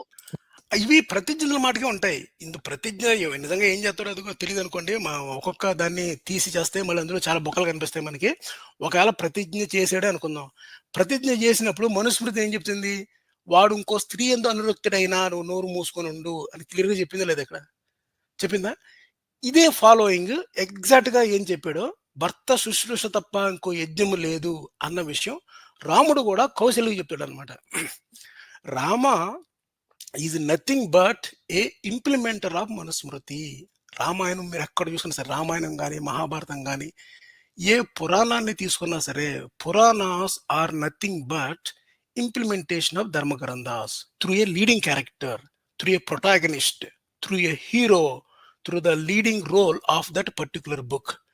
మీరు ఏ పురాణాన్ని ఓపెన్ చేయండి, ఏ మహాభారతం కానీ రామాయణం కానీ ఏది ఓపెన్ చేసినా సరే, అందులో ప్రొటాగనిస్ట్, అందులో హీరో, అందులో లీడింగ్ రోల్ ఏదైతే ఉందో ఆ రోల్ చేత వీళ్ళు మనుస్మృతిని ఇంప్లిమెంట్ చేస్తారనమాట. నారద స్మృతి, మనుస్మృతి, గౌతమ స్మృతి, పరాశర స్మృతి, ఏ స్మృతి అయినా పట్టుకోండి, దాంట్లో ఉన్న సనాతన ఈ సెట్ ఆఫ్ రూల్స్ ఏదైతే ఉన్నాయో స్మృతులు, అవి ఇంప్లిమెంట్ చేయడమే ఆ నావెల్లో ఉన్న హీరో యొక్క ప్రథమ ఉద్దేశం. అది ఒక ప్లాట్ అన్నమాట. సో ఎగ్జాక్ట్ గా ఈ పండితులు అది జీర్ణించుకోలేరు మీరు ఎప్పుడైతే దాంట్లో ఉన్నది కనుక చూపించారంటే. సో జస్ట్ వినండి ఇంకొకసారి. నాతి చరామి అన్నాడు, ఇది అందరూ చెబుతూ ఉన్నదే కదా, అంతేకాని లేదు లేదు నీ కూతురు నా అధీనంలో ఉండాల్సిందే, నేను మాత్రం ఇష్టానుసారం ఉంటాను అనలేదు ఆయన. అన్నాడు క్లియర్ గా. చూసారు అక్కడ చెప్పాడు కదా, నేను నా ఇష్టానుసారం ఉంటాను అంటే నీ ఇష్టానుసారం ఉండాలి. అతను అనకపోయినా మను చెప్తున్నాడు, భర్త ఎలా ఉన్నా సరే మీరు వాడిని యాక్సెప్ట్ చేయాలి, వాడిని శుశ్రూష తప్ప మీకు ఇంకొక యజ్ఞం లేదని. నేను కూడా ఆవిడ మాట జవదాటను స్పష్టంగా ప్రతిజ్ఞ చేస్తాడు అగ్ని సాక్షిగా పెళ్లి మండపంలో. ఇది ఇతర మతాల్లో ఎక్కడైనా ఉందేమో చూపించమనండి వాళ్ళని. ఇది వీళ్ళ గోల ఎప్పుడు కూడా ఇతర మతాలను చూపించమండి, బైబిల్లో చూపించమనండి, ఖురాన్లో చూపించమనండి. వీళ్ళ గోలంతా కూడా పక్కనోడు మతంలో అది ఉందా లేదా అని. అది కాదు కదా, అసలు నీ గ్రంథంలో ఏమి ఏడ్చేవు చెప్పు ముందు అంటే వీళ్ళ గ్రంథాల్లోనే ఏడిపిది అనమాట. వీళ్ళ గ్రంథాలంటే మన గ్రంథాలే, మళ్ళీ వీళ్ళ గ్రంథాలంటే మళ్ళీ చూసారా వీడు వీళ్ళ గ్రంథాలు అన్నాడు, వీడికి జార్జ్ సారోస్ డబ్బులు పంపిస్తున్నాడు అనకండి. నాకు జార్జ్ సారోస్ చేసిన హెల్ప్ ఒకటి హెల్ప్. ఆ హెల్ప్ ఏంటంటే ఈ పీడిఎఫ్ నేను క్రియేట్ చేసిన కదా, పీడిఎఫ్ బ్యాచ్ అంటారు కదా, ఈ స్లైడ్స్ అన్ని కూడా జార్జ్ సారోస్ పంపించాడు. That is only help George sorrows did. Okay, నేను చూపించే ప్రతి స్లైడ్ కూడా జార్జ్ సారోస్ పంపించింది నాకు. అంతకు మించి మాకు ఏ హెల్ప్ రాలేదు, మిగతాదంతా మా ఓన్ వాయిస్ అనమాట. మిగతా గ్రంథాల సంగతి మీకు ఎందుకు, ఎవడ గ్రంథాల్లో ఉన్న ఏమంటారు, ఎవడ గ్రంథాల్లో ఉన్న సూళ్ళాడు చెప్పుకోవచ్చు కదా. అప్పుడు ఆ గ్రంథాల్లో ఉన్నది ఏంటి, ఇలాగా జనాలకి ప్రింట్ చేసి ఇచ్చేస్తే, పీడిఎఫ్ అంటారు కదా, డిజిటల్ చేసి ఇచ్చేస్తే జనాలు చదువుకుంటారు కదా. మధ్యలో ఈ ఏమంటారు, ఈ ఎందుకు పనికిరాని పట్టుకొత్తే అక్షరం మొక్కలు లేని బత్తాయిగాళ్ళ ప్రవచనాలు మనకెందుకు? మనం చదువుకున్నాం కదా. ఇప్పుడు నేను చదివిన దానికి నాకు ఎవరి హెల్ప్ అయినా అవసరమైందా? ఎవరి హెల్ప్ అవసరం లేదు. డైరెక్ట్‌గా బుక్‌లోంచి పంచమ అధ్యాయం గెలిపోయి 156 ఆ పైనున్న శ్లోకాల యొక్క సారాంశం తీసాము. మనకు అర్థమైపోయింది. దీంట్లో ఏ బత్తాయి గాడి గాని, లేకపోతే ఏ పండితుడు యొక్క వివరణ మనకెందుకు. ఓకే. ఇంకో నెక్స్ట్ రెండోది పెడతానండి. ఇది ఇది ఘనాపటిది అయిపోయింది కదా. ఇది ఏంటిది? డాక్టర్ ఇది పెట్టినట్టున్నానండి. సరే ఇది కూడా పెడతాను ఒకసారి. వీళ్ళందరూ కూడా కింద మీద పడిపోయి ఒకసారి అండి దార్ఘని సరిగా అర్థం చేయలేదు అనుకుంటా.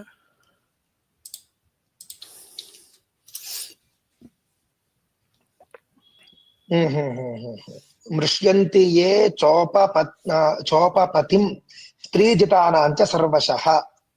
ఓహోహోహోహో. చూసారా, ఇక్కడ మింగుడు పట్టలేదు అనమాట. ఆహాహాహా ఓహోహోహో అన్నాడు కదా. అది మీకు పెట్టి చూపిస్తాను చూడండి. ఇక్కడ ఒక్కసారి ఇది ఎవరి అన్నం భారతి చెప్పినట్టు వింటే ఏమవుతుందో ఒకసారి చూద్దామండి. ఓకే, ఇదన్నమాట. ఇది చతుర్థ అధ్యాయం. ఓకే. ముష్యంతే చోపపతిం ఉంది కదా. ముష్యంతే చో అంటే ముష్యంతి ఏ చో ఉపపతిం అంటాం. అది ముష్యంతి ఉపపతిం. ఈ 217 నుంచి 218 ఈ ఉపపతిం అంటే ఏంటంటే జార పురుషుడు అనమాట. ఒక్కసారి ఇది వినేసాను మీరు. తన భార్య చెప్పినట్లు వింటూ జార పురుషుని తన ఇంటిలోనే ఉంచుకున్నవాడు 10 దినముల అశౌచము తీరనివాడు. అంటే 10 దినాలు అశౌచం ఏదైతే ఉంటుందో అది వాడు పట్టుకుంటుంది అనమాట. ఎప్పుడు భార్య చెప్పినట్టు విని జార పురుషుని ఉంచుకోవడం. జార పురుషుడు అంటే ఏంటి? ఉపపతి అన్నాడు కదా. జార పురుషుడు అంటే ఏంటంటే కుల స్త్రీలను చెడగొట్టేవాడు అనమాట. అంటే మనం పక్కాగా చెప్పాలంటే రంకు మొగుడు అంటారు కదా, ఎగ్జాక్ట్గా అదే. ఈ విషయం చెప్పడానికి వాళ్ళు కింద మీద పడి అసలు ఒక్కడు కూడా ఈ జార పురుషుడికి అర్థం చెప్పలేకపోయారు అనమాట అక్కడ. అంటేనండి వాడు టక్కరి వాడండి, అంటే ఏంటి వాడు ఈదండి అని ఎవరికి అసలు అర్థమే తెలియదు అక్కడ. అంతమంది బూతు బత్తాయిగాళ్ళు అక్కడ ఉన్నా ఒక్కడికి దీని అర్థం తెలియదు అనమాట. కుల స్త్రీలను చెడగొట్టేవాడు అనమాట. అంటే ఇల్లీగల్ రిలేషన్షిప్ ఉన్నవాడు ఎవడైతే జారత్వం అంటే తెలుసు కదా మీకు. అంటే వివాహేతర సంబంధం పెట్టుకున్నవాడు ఎవరైతే ఉన్నాడో మ్యారేజ్ చేసుకోకుండా, అది మన జారత్వం అండి. 1 సెకండ్. ఓకే. అయితే ఎవరన్నాన్ని తినకూడదు అని చెప్తున్నారు. అంటే బ్రాహ్మణులు ఎవరన్నం తినకూడదు. ఇంట్లో ఉంచుకున్నవాడు అశౌచము. వీరి అన్నం తృప్తిని కలిగించని అన్నం ఎప్పుడు తినకూడదు అనమాట. వీళ్ళందరూ అన్నం కూడా తృప్తిని కలిగించదు అనమాట, తినకూడదు. ఎవరన్నం తినకూడదు? రాజు యొక్క అన్నం తన తేజస్సును, శూద్రుని యొక్క అన్నం బ్రహ్మవర్చస్సును, కంసాలి యొక్క అన్నం ఆయుష్ను, చెప్పులు కుట్టివాని అన్నం కీర్తిని నశింపజేస్తుంది. ఎవరెవరి అన్నం తింటే బ్రాహ్మణుని ముఖంలో వర్చస్సు పోతుందో, తేజస్సు పోతుందో, ఆయుష్ పోతుందో, బ్రహ్మవర్చస్సు పోతుందో, కీర్తిని నశింపజేస్తుందో వాళ్ళ అన్నం తినకూడదని చెప్తున్నారు అనమాట. దీన్ని చెప్పడానికి వాళ్ళు కింద మీద పడి ఒక్కొక్కడు వాడి ఫీట్లు గనక మీరు చూస్తే అసలు ఏంటి వీళ్ళ మన ధర్మరక్షకులు అనిపిస్తుంది అనమాట. ఇది నేను ఎవరికో చెప్పేది కదండి, మన హిందువులకి చెప్పేదే. యావరేజ్ హిందూ ఉంటాడు కదా, కామన్ హిందూ ఉంటాడు కదా. కామన్ హిందూకి నేను చెప్పేది ఏంటంటే అసలు వీళ్ళు ఇంత క్రిస్టల్ క్లియర్గా ఇంత చక్కగా ఉన్న శ్లోకాన్ని కింద మీద పడి ఓహో దాని అర్థం అదా, అవునండి ఇక్కడ దీనికి ఆయుష్ వర్ణకారార్ణం అన్నాడు, ఇక్కడ చాకలి అనే పదమే లేదేంటి అని ఈ రవిశంకర అన్న వాళ్ళు అతను చేసే ఫీట్లు కనుక చూస్తే మీకు నవ్వాగదు అనమాట. ఒకసారి వినండి. బాగుందండి ఇది. సరేనండి, మీరు కంటిన్యూ చేయండి అయ్యా. ఇక్కడ పారిపోతాడు అనమాట ఇతను దీన్ని చేయకుండా. ఓకే అలా ఉందా, ఓకే ఓకే ఓకే మరి అయితే మరి మరి మరి నేను వస్తాను సార్ అని వెళ్ళిపోతాడు అనమాట ఇక్కడ నుంచి. ఈయన దీనికి అర్థం చెప్పడం. దీనికి అర్థం చెప్పడానికి మన పండితులు రంగంలో దిగారన్నమాట. ఆ పండితుడు ఎవరు? అతను ఇంకా మహాపండితుడు. అతని పేరు రవిశంకర. అతను వినండి, అతని యొక్క సంస్కృత పాండిత్యం. రవిశంకర్ గారు అది రవిశంకర్ గారు చెప్తారు అన్నమాట. ఇప్పుడు ఇది వినండి. ఇది విన్న తర్వాత నేను లైవ్ లింక్ ఇచ్చేస్తాను. ఇలాగ శరత్ గారు జాయిన్ అవుతారని చూద్దాము. సరే అండి, ఫస్ట్ సౌండ్ ఇష్యూ వచ్చింది. ఈరోజు సౌండ్ ఇష్యూ లేకుండా చేద్దాం అనుకున్నా. నాకు కాఫ్ రావడంతో మధ్యలో మ్యూట్ పెట్టి తీయడం మర్చిపోయాను. సో ఇక్కడి నుంచి ఆ ప్రాబ్లం ఉండదు. కంటిన్యూగా నేను అన్మ్యూట్ చేసి మాట్లాడతాను, వినండి.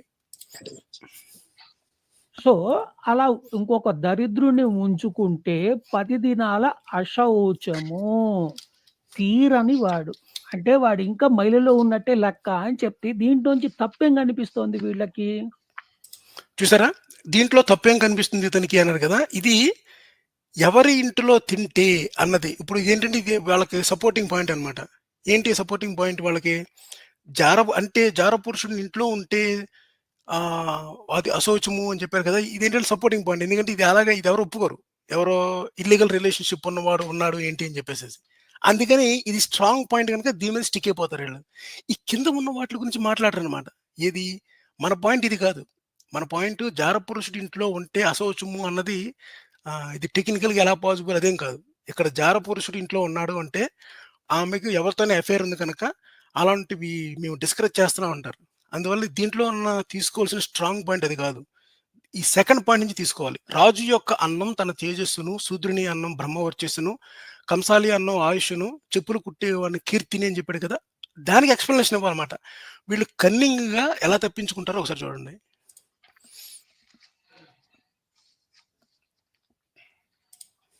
ఇదండి వాడు ధూర్తుడని తెలిసి వాడిని ఎవడైనా ఇంట్లో ఉంచుకుంటాడా? మరి ఇది అమాయకత్వమా ఇంకేంటో మరి నాకు తెలియదు. అంటే ఇదండి విచార నిషేధ వాక్యంగా మనకు కనిపిస్తోందండి. ఇక్కడ స్పష్టంగా ఇక్కడ మనకి ఏమిటంటే ఉపపతిం అనే పదాన్ని ఉపయోగించారు చూడండి. ఉపపతిం స్త్రీ అంటే ఉపపతిం అని చెప్పడం వల్ల జారపురుషుడు అంటే అక్కడ అర్థం ఏంటి చెప్పండి?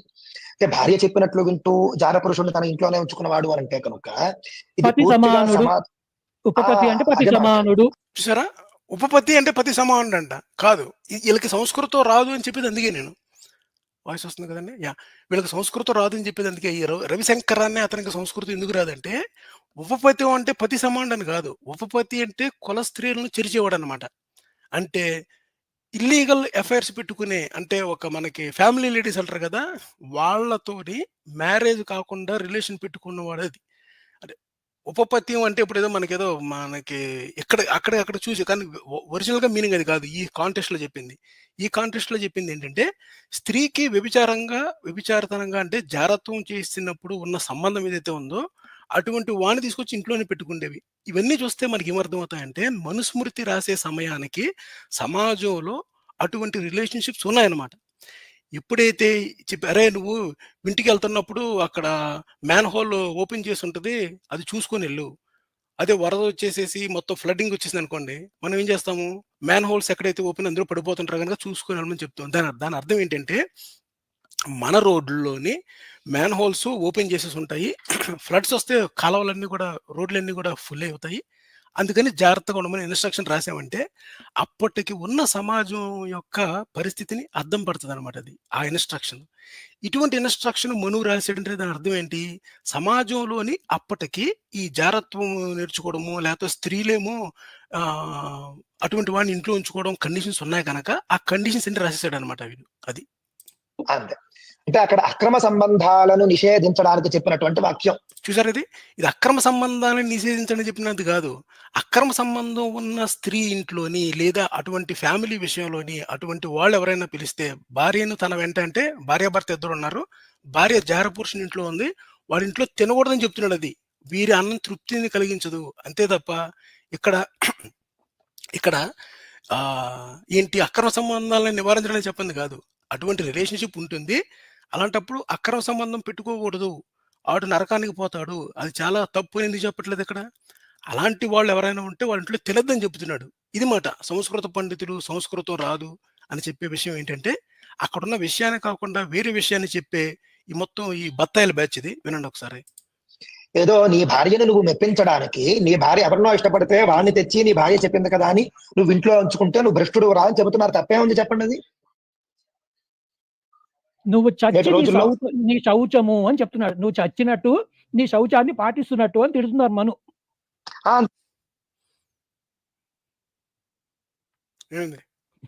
కోపంతో అంటున్నాను, ఆ ఉద్దేశం అది కాదు, కోపంతో అంటున్నాను.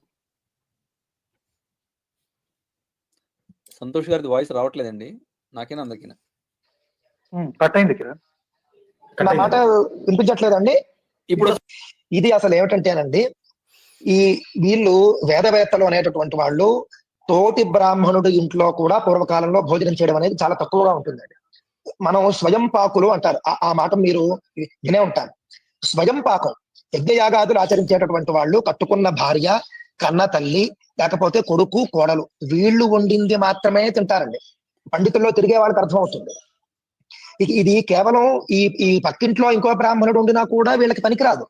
ఎందుకంటే భోజనం అనేటటువంటిది వండే వాళ్ళు ఆ సమయంలో వాళ్ళ యొక్క మనస్సు ఏ విధంగా ఉంటుందో ఆ విధమైనటువంటి భావజాలంతో భోజనం వండితే కనుక దాని ఎఫెక్ట్ ఇందులో భోజనంలో ఉంటుంది. చూసారండి వీళ్ళ యొక్క సైంటిఫిక్ టెంపర్మెంట్, మన ఛానల్లో సైంటిఫిక్ టెంపర్మెంట్ అంటే ఇదే అనమాట. మనం ఏ మైండ్ సెట్తో వండితే ఆ మైండ్ సెట్లోని ఆ భావజాలం అన్నంలో దూరిపోద్దంట. ఇది నేను చెప్తున్నాడు. ఈ బ్రాహ్మణులు వాళ్ళు ఓన్లీ వాళ్ళ క్లోజ్ పీపుల్ ఎవరైతే ఉంటే వాళ్ళే తింటారు, ఇంకో బ్రాహ్మణ ఇంట్లో కూడా తింటారంట. ఇక్కడ దీన్ని మనం అడిగిన ప్రశ్న ఏంటి? రాజు యొక్క అన్నం ఎందుకు తినకూడదు, శూద్రుని యొక్క అన్నం తినకూడదు, కంసాలి అన్నం తినకూడదు, చెప్పులు కుట్టేవాడు అన్నం ఎందుకు తినకూడదు, చెప్పరా పండితుడా అంటే వీళ్ళు ఏం చెప్తున్నారంటే అసలు బ్రాహ్మణుడు ఎవరింట్లోనే తినడండి అని చెప్తున్నాడు అనమాట. వాడు ఎవరింట్లో తింటే మాకెందుకు, వీళ్ళింట్లో ఎందుకు తినకూడదు, అది మనుగడు ఎందుకు చెప్పాడు, అది స్ట్రైట్ ప్రశ్న. ఆ ప్రశ్న వదిలేసేసి కింద మీద అదే చెప్పానమాట. వీళ్ళ కనుక చూస్తూ ఉంటే ఒక్కడికి సంస్కృతం రాదు, పుట్టకొత్త అక్షరం మొక్క లేదు, అడా మాట్లాడతాడు ఆ టైప్ అనమాట. అక్కడికే చూసి చెప్పేస్తుంటారు, కిందకి వెళ్ళరు పైకి వెళ్ళరు. వాడు ఎవడింట్లో తింటే మాకెందుకు, శూద్రుని ఇంట్లో అన్నం ఎందుకు తినకూడదు, కంసాల ఇంట్లో ఎందుకు తినకూడదు, చెప్పులు శిల్పకారుడు చాకల వాని ఇంట్లో ఎందుకు అన్నం తినకూడదు, అది చెప్పాలి కదా. అది మానేసేసి అంటే బ్రాహ్మణుడు వీళ్ళింట్లోనే కాదండి ఎవరింట్లోనే తినడు అని చెప్తున్నాడు అనమాట ఈ గణపాటి. అది తిన్నవాడికి దాని యొక్క ప్రభావం ఉంటుంది. అందువల్ల ఏం చెప్పారు, పూర్తిగా ఏ కుటుంబం వాళ్ళు ఆ కుటుంబం వండుకోవడమే చెప్పారన్నమాట అండి. అక్కడ ఇంకొకటి ఏమిటి అంటే యజ్ఞయాగాదులు చేసేటటువంటి వాళ్ళు బ్రాహ్మణుడు ఎప్పుడో సత్వగుణంతో ఉండాలని, సాత్విక స్వభావంతో ఉండాలని ఏ విధంగా చెప్పడం ద్వారా ఈ విధమైనటువంటి కొన్ని లక్షణాలు కలిగినటువంటి వాళ్ళ భోజనాన్ని తినడం అనేది పురాతన కాలంలో ఉండేది. క్షత్రియుడు నాడు అనుకోండి, క్షత్రియుడు ఒక రాజు ఒక సేనాధిపతి ఎక్కడ పెడితే అక్కడ వెళ్ళి భోజనం చేస్తాడండి. వాళ్ళకి ఎంతటి ప్రోటోకాల్ ఉంటుందండి. అలాగే అసలు ఎక్కడ ప్రోటోకాల్ సంగతి ఉందండి, ఈ క్లియర్ గా చెప్పాడు. వరే వీళ్ళ ఇంట్లో తినకరా అని చెప్పాడు అంతే.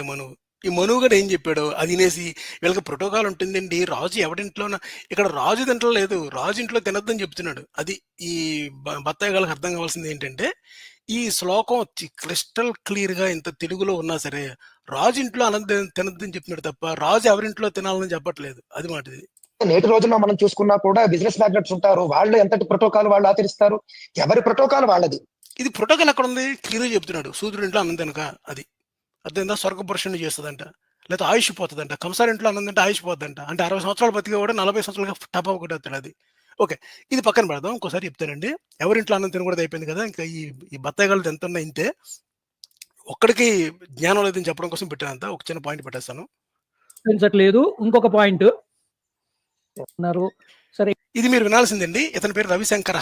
ఇదే నా మెయిన్ పాయింట్. ఈ రవిశంకర అనే అతను అసలు సంస్కృత పండితుడిలాగా ఫీల్ అయిపోతూ ఉంటాడు అనమాట.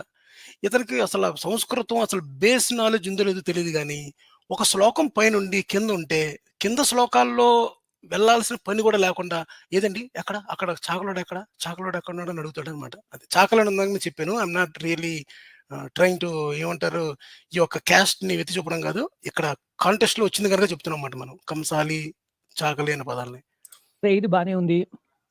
తర్వాత ఆయు సువర్ణకార అన్నం యశశ్చ చర్మ, అది పన వనో తెలియదు, కొంచెం ఎక్స్పాండ్ చేయండి. అది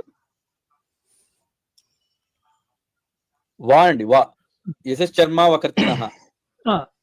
సో ఇప్పుడు ఇంకా దాని తర్వాత కింద చూడండి, ఇప్పుడు ఈ చాకలి ఇవన్నీ ఎక్కడి నుంచి వచ్చినాయి? అదండి వీళ్ళది.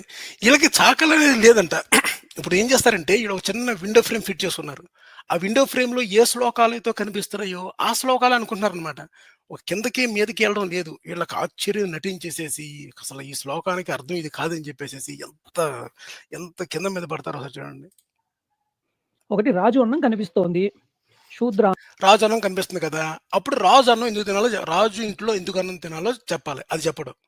అన్నం కనిపిస్తోంది. సువర్ణకార బంగారు పనులు చేసేవాళ్ళు. ఓకే, బంగారు పనులు చేసేవాళ్ళు ఎందుకు తినకూడదు, దానికి సమాధానం చెప్పాలి కదా. దానికి సమాధానం చెప్పాలి, కనిపిస్తుందంట అంతే. వీళ్ళు దీన్ని ట్రాన్స్లేట్ చేస్తున్నారా లేకపోతే అక్కడున్న అర్థానికి మీనింగ్ చెప్తున్నారా అంటే talk rationally are they reading religious texts. Qawwali correct, exactly same అంతే. ఇదేనండి, కవాలీలో చదువుతుంటారు కదా, కవాలీలో చదివిన వహవా అంటాం కదా, ఆ టైప్ అనమాట.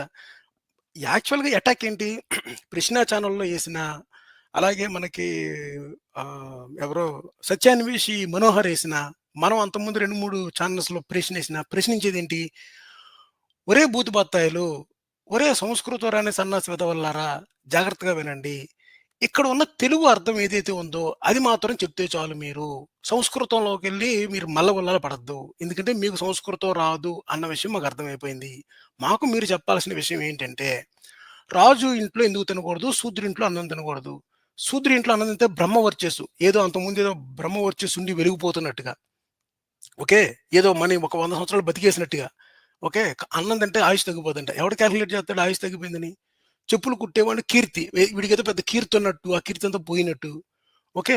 సంతతి నరిస్తదంట అన్నం. ఎవరో శిల్పకారుని ఇంట్లో ఉంటే. చాకలి వాని అన్నం, సంగమందు పెట్టబడిన అన్నం, వేశ్య పెట్టిన అన్నం స్వర్గభ్రష్టుని చేస్తుంది. ఈ రవిశంకర ఎందుకు ఎంచుకుంటున్నాడంటే, ఎక్కడుంది? చాకలని ఎక్కడుంది? వేశ్య అని ఎక్కడుంది అంటున్నమాట. కిందకొస్తే ఉంటది. కింద 219 ఎక్కడుంది కదా! కారుకాన్నం ప్రజాహాంతి బలం నిర్జే జకస్య చ గణానం గణికాన్నం చలోక్యేభ్యః పరికృతంతి. క్లియర్‌గా మీరు ఎవ్రీథింగ్ ఇక్కడ చూసారా? పూయం చికిత్స. చూడండి, చికిత్స కాస్య అన్నం. చికిత్స అంటే వైద్యుడు అనమాట. వైద్యుడి ఇంట్లో అన్నము చీముతో సమానం అంట. అంటే ఈ బోన్ డాక్టర్ గాడు ఎవడైతే ఉన్నాడో, ఈ డాబా రాజు, వాడింట్లో అన్నం తింటే చీముతో సమానం అంట. ఒరే బత్తాయి గాళ్ళు, మీకు చెప్పేది ఏంటంటే, శరత్ గారు ఎప్పుడు జాయిన్ అయ్యారండి? నేను చూసుకోలేదు నేను. ఇప్పుడేనా? ఇప్పుడే జాయిన్ అయ్యానండి. Okay. Just sorry for the delay. Continue చేయండి. ఇప్పుడు ఒకసారి జాగ్రత్తగా వినండి. ఎవడెవడి ఇంట్లో అన్నం తినకూడదు అన్న దాంట్లో ఈ బోన్ డాక్టర్ గారు కూడా లిస్టులో ఉన్నాడు అనమాట. ఈ బొక్కల డాక్టర్ ఇంట్లో అన్నం తింటానంట చిముతో సమానం అంట. అందుకే నేను చెప్తున్నా, ఒరే బూతు బత్తాయి గాళ్ళు, మీకు ఎప్పుడైనా సరే ఈ మీ డాక్టర్ గారుక భోజనానికి పిలిచాడంటే వెళ్ళకండి.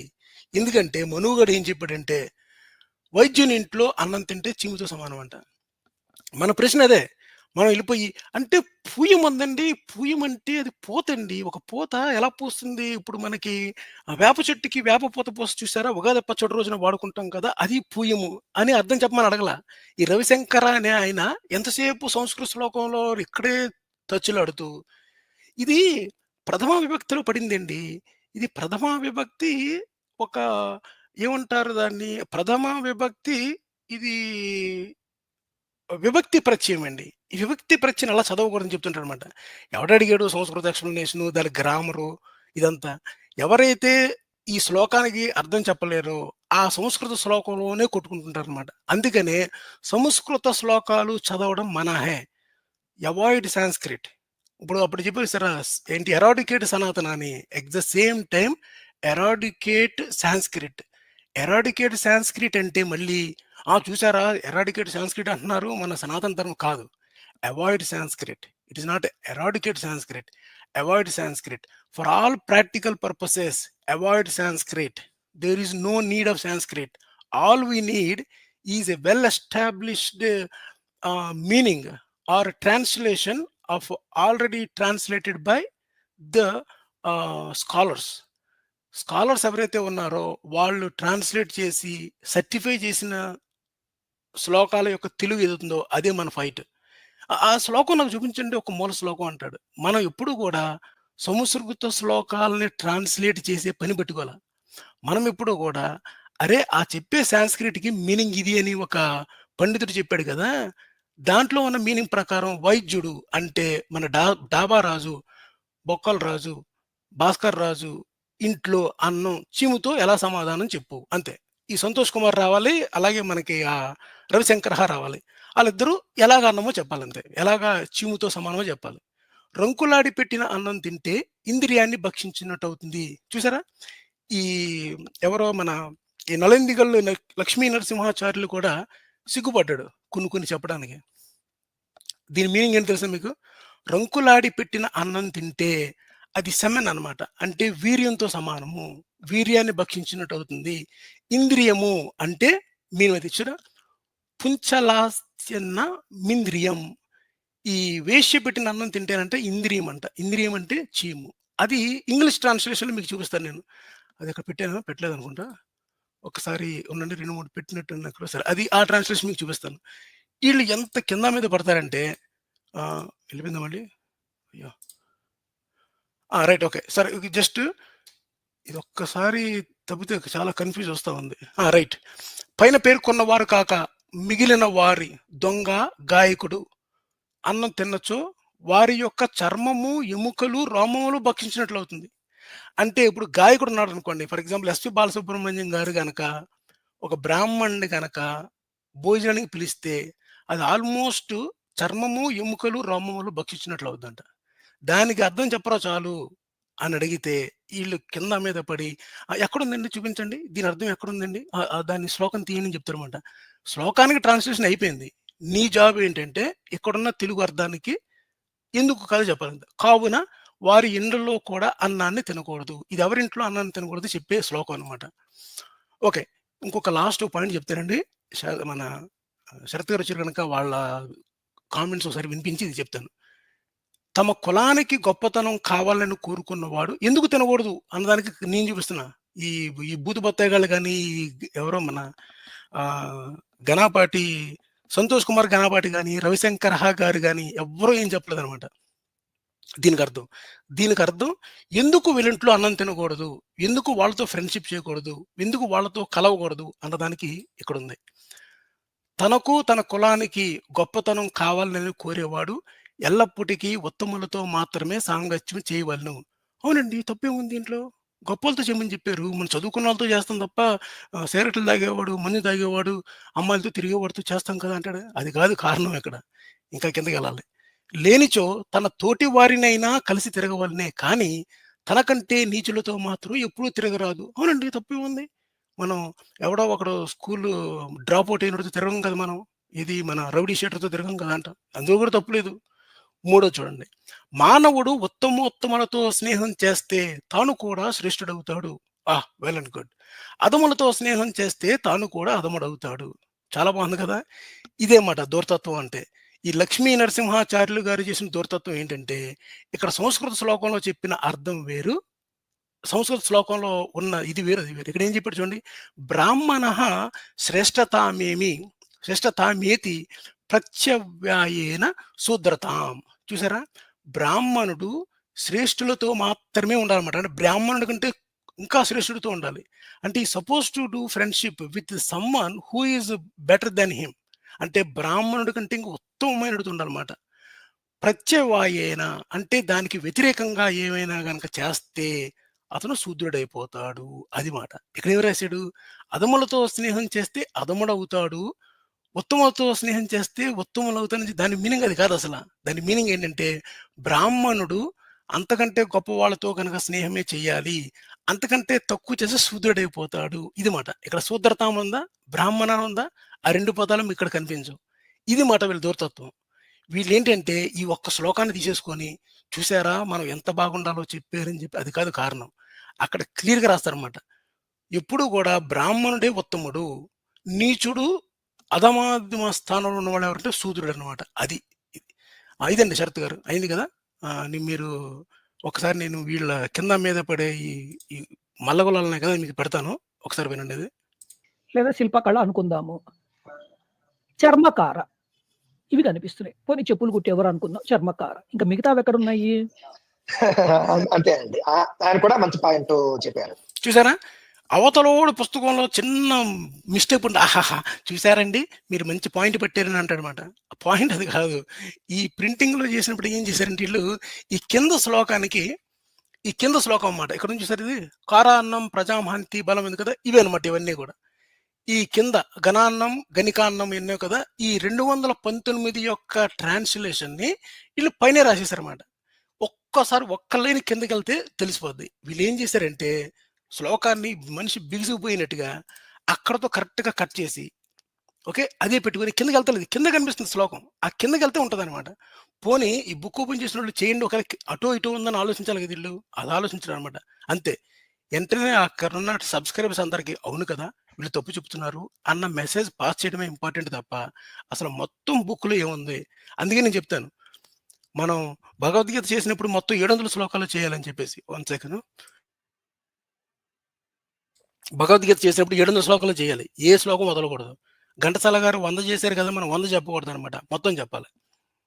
అలాగే ఈ మనుస్మృతిలోని ఒక 1200 శ్లోకాలు అంటే 1200 శ్లోకాలు చెప్పేయాలంతే. అప్పుడు తెలుస్తుంది మాట ఎక్కడుందన్నది.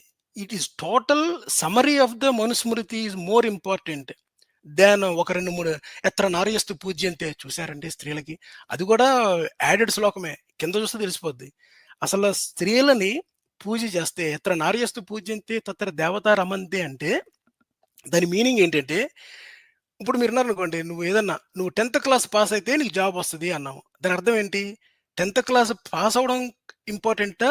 జాబ్ ఇంపార్టెంటా? అంటే 10th క్లాస్ పాస్ క్వాలిఫికేషన్ గనక జాబ్ వస్తది అని చెప్తున్నారంటే 10th క్లాస్ ఫుల్‌ఫిల్ చెయ్యి అప్పుడు జాబ్ వస్తది. అంటే job is the goal, not 10th pass. Okay. 10th pass is critical example. ఇంకో చిన్నది చేసుకుందాం. నువ్వు ఈ శ్లోకం చదవరా? ఈ శ్లోకం గనక చదివితే నేను నీకు ఏదో శ్లోకం కాదు, నువ్వు భగవద్గీతలో 10 శ్లోకాలు గనక చెప్పి సంస్కృతం బాగా చదివితే నీకు నేను ఫోన్ కొంటానని చెప్పేవాడుకో. ఫోన్ కొనడం is a goal. Okay. Internal goal ఏదైనా సరే మనకేంటి, ఈ మనుషుల యొక్క భర్తల యొక్క ఫ్యామిలీ టాప్ పీపుల్ యొక్క గోల్ ఏంటంటే దేవతలను తృప్తిపరచడం. అందుకనే ఎక్కడ స్త్రీలను గౌరవిస్తే అక్కడ దేవతలు తృప్తి పడతారు, దేవతలు రమిస్తూ ఉంటారు, దేవతలు తిరుగాడుతూ ఉంటారంటే ఎక్కడైతే దేవతలు తిరుగాడితే అక్కడ శుభాలు జరుగుతాయని నమ్ముతారు అనమాట మనం చేసే యజ్ఞయాగాదులని. అందుకే ఎత్ర నార్యస్తు పూజ్యంతే అంటే స్త్రీలను ఎందుకు పూజ చేయాలి అంటే దేవతల యొక్క వాళ్ళ యొక్క బ్లెస్సింగ్స్ ని వాళ్ళని ఫుల్ఫిల్ చేయడం అన్నమాట, దేవతలను తృప్తిపరచడం కోసం. ఇట్స్ నాట్ బికాస్ ఆఫ్ స్త్రీ. అది చాలా గుర్తుపెట్టుకోవాలి మీరు అందరూ కూడా. ఎత్ర నార్యస్తు పూజ్యంతే అంటే స్త్రీని గౌరవించడం కాదు, అక్కడ దేవతలను తృప్తిపరచడం అన్నదే గోల్ అనమాట. ఓకే. నాకు ఆన్ ది స్పాట్లో రైట్ ఎగ్జాంపుల్ రావట్లేదు. సో నేను అందుకనే ఈ 10th క్లాస్ జాబ్ ఈ ఫోన్ ఎగ్జాంపుల్స్ ఇచ్చాను.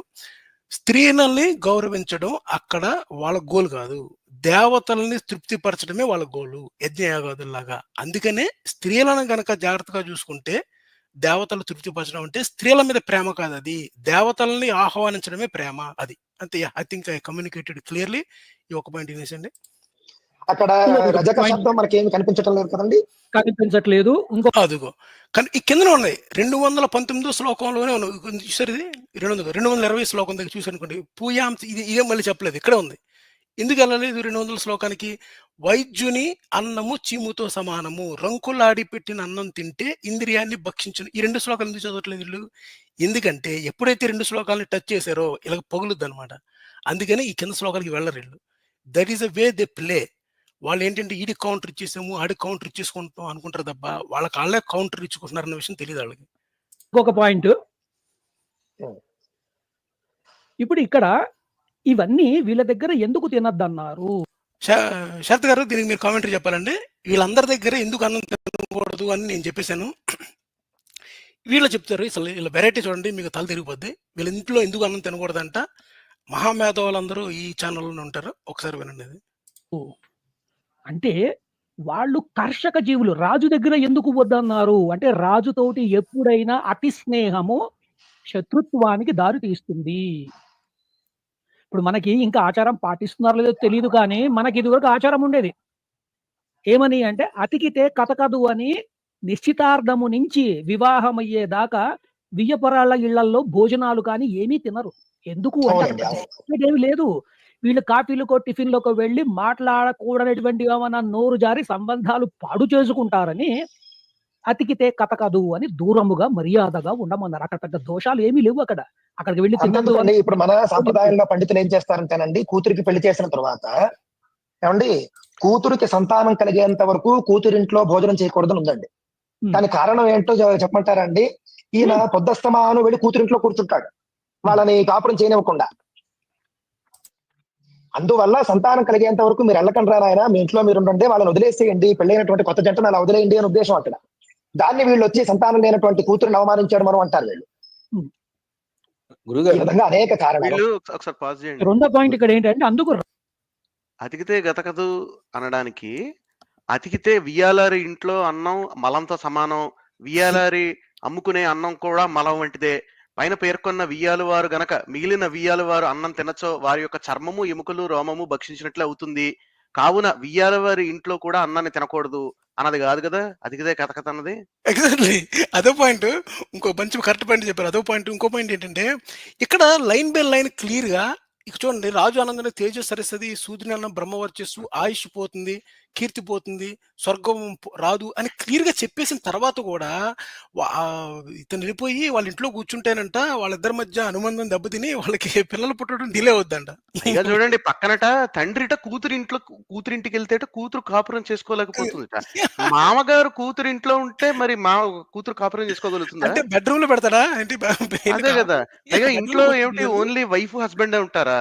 అది ఎప్పటి నుంచి ఇది ఆచారం ఇది? ఇంట్లో ఓన్లీ వైఫ్ హస్బెండే ఉండడం. ఏ ఆచారం ఇది? నాకు తెలియదు ఈ ఆచారం ఎక్కడి నుంచి ఉందో. నేను ఇట్లా అత్తగారు, మామగారు, మరిది, ఆడపడుచు వీళ్ళందరూ ఉంటారు కదండి ఇంట్లో, అత్తారింట్లో కూతురికి. వాళ్ళందరూ ఉంటే కాపురం చేసుకోగలుగుతుంది కదా, కూతురు అల్లుడు చేసుకోగలుగుతున్నారు కదా. అవును. తండ్రి అంటే ఒకడు ఏంటంటే ఎక్కువైపోయాడు, తండ్రి తల్లి ఎక్కువైపోయారు. ఒకటి అంటే తండ్రి డైరెక్ట్ గా బెడ్రూమ్ లో కూర్చుంటారు. అది బెడ్రూమ్ కూర్చుంటారు అన్నది ఒకటైతే, వీళ్ళు చూడ అంటే ఇక్కడ చూడండి, కూతురు అంటే ఇక్కడ కూతురుకి పెళ్ళైపోతే గనక మీరు ఇంకా ఆమెని ఓ ఏడాదిన్నర ఆమెకి ముందే ప్రెగ్నెన్సీ వస్తే, ఒకవేళ రాలేదనుకోండి వీళ్ళ పుణ్యం పుచ్చిపోయి ఇంకా ఆమె పిల్లలు పుట్టేంత వరకు ఇంకా ఆమె ఇంటికి వెళ్ళడానికి లేదు. ఆమె ఏమవుతుందో, ఇంట్లో ఏం జరుగుతుందో, ఆమెను ఏం చేస్తున్నారు ఇంట్లో, ఇదేం చూసుకోవడానికి వీలు లేదనమాట. సో కూతుర్ని కన్యాదానం అంటారు కదా, అంటే వీళ్ళందరూ ఆచారం అని కొట్టేసుకుంటున్నారు కదా, గుండెలు బాదుకుంటున్నారు కదా. అదే ఆచారంలో కన్యాదానం కూడా ఉంటది. అంటే ఏంటి, కన్యని దానం ఇచ్చేసినట్టు. దానం చేయడం అంటే ఏంటి, వస్తువుని దానం చేసినట్టు కన్యని కన్యగా ఇవ్వరు దానం, దాంతో కూడా బంగారంతో సహా ఇవ్వాలి. పైగా అవును. కన్యాదానం అవును. ఆచారం అది కదా. అవును. సో గోల్డ్ కూడా పెట్టేసి ఇవ్వాలి. దానం, వస్తువుని దానం చేసినట్టు, దానం చేసేసిన తర్వాత ప్రాపర్టీ ఓనర్షిప్ అయిపోయినట్టు. ఇప్పుడు మీరు మీ ల్యాండ్ అమ్మేశారు అనుకోండి, ఉమ్. లేదంటే మీరు ల్యాండ్ దానం చేస్తారనుకోండి, ఎవరికన్నా భూదానం చేస్తారనుకోండి, కన్యాదానం చేసినట్టు, ఆ భూమి దగ్గరికి వెళ్ళి అయ్యో ఎలా ఉంది ఇక్కడ కలుపు మొక్కలు వచ్చేసాయే, ఇక్కడ ఇది ఉందా అది ఉందా అని మీరు తర్వాత మళ్ళీ వెళ్ళి చూసుకోవడం ఉండదు కదా. ఓనర్షిప్ అవతల వాళ్ళకి వెళ్ళిపోయింది కాబట్టి. సో ఇది అదే కాన్సెప్ట్, ఇది ఆచారం అని చెప్పి వీళ్ళు అంటున్నారు. ఇప్పుడు చూడండి వీళ్ళు అంటే ఇది ఇది ఎట్లా ఉందంటారండి, పల్లెటూరులో చూడండి చుట్టలను నవ్వులుకుంటూను కూర్చుని సొల్లు పురాణం మాట్లాడుకుంటూ ఉంటారు కదా. అంటే అసలు ప్రపంచానికి సంబంధం లేకుండా చాలా ఒక టైపు అధ్వాన్నమైన మాటలు మాట్లాడుకుంటూ ఉంటారు కదా కొంతమంది. ఇది అట్లాగుంది. అతికితే వాళ్ళే గతకదు, ఆ, ఏంటి ఆ. కూతురు ఇంట్లో భోజనం చేయకూడదు, ఆమెకు పిల్లలు పుట్టేంత వరకు. ఆమెకి పిల్లలు పుట్టలేదు అనుకోండి, వీళ్ళ పాపం పుచ్చిపోయి వీళ్ళ వీళ్ళ వీళ్ళ మళ్ళీ లక్ బాలేక ఉమ్. ఇంకా ఇంట్లో ఎప్పటికీ భోజనం చేయడం కాదు. అది కరెక్టే. అది పక్కన పెట్టేసండి. 11 సంవత్సరాల్లో కనుక పిల్లలు పుట్టకపోతే భార్యను వదిలేయచ్చు, తెలుసా మీకు? అది కూడా ఉంది. అది సో కూడా ఉంది. 11 years కాంట్రాక్ట్ బేసిక్ గా. లైవ్ కాంట్రాక్ట్ ఇప్పుడు ఏంటంటే ఇది ఎలా ఉందంటే, ఇప్పుడు మీరు కంపెనీ జాయిన్ కొన్ని కంపెనీలో అప్ ఆర్ అవుట్ పాలసీ ఉంటది కదా. అంటే మీరు 4 ఏళ్లలో ప్రమోట్ అవ్వలేకపోతే మిమ్మల్ని బయట పంపించేస్తారు.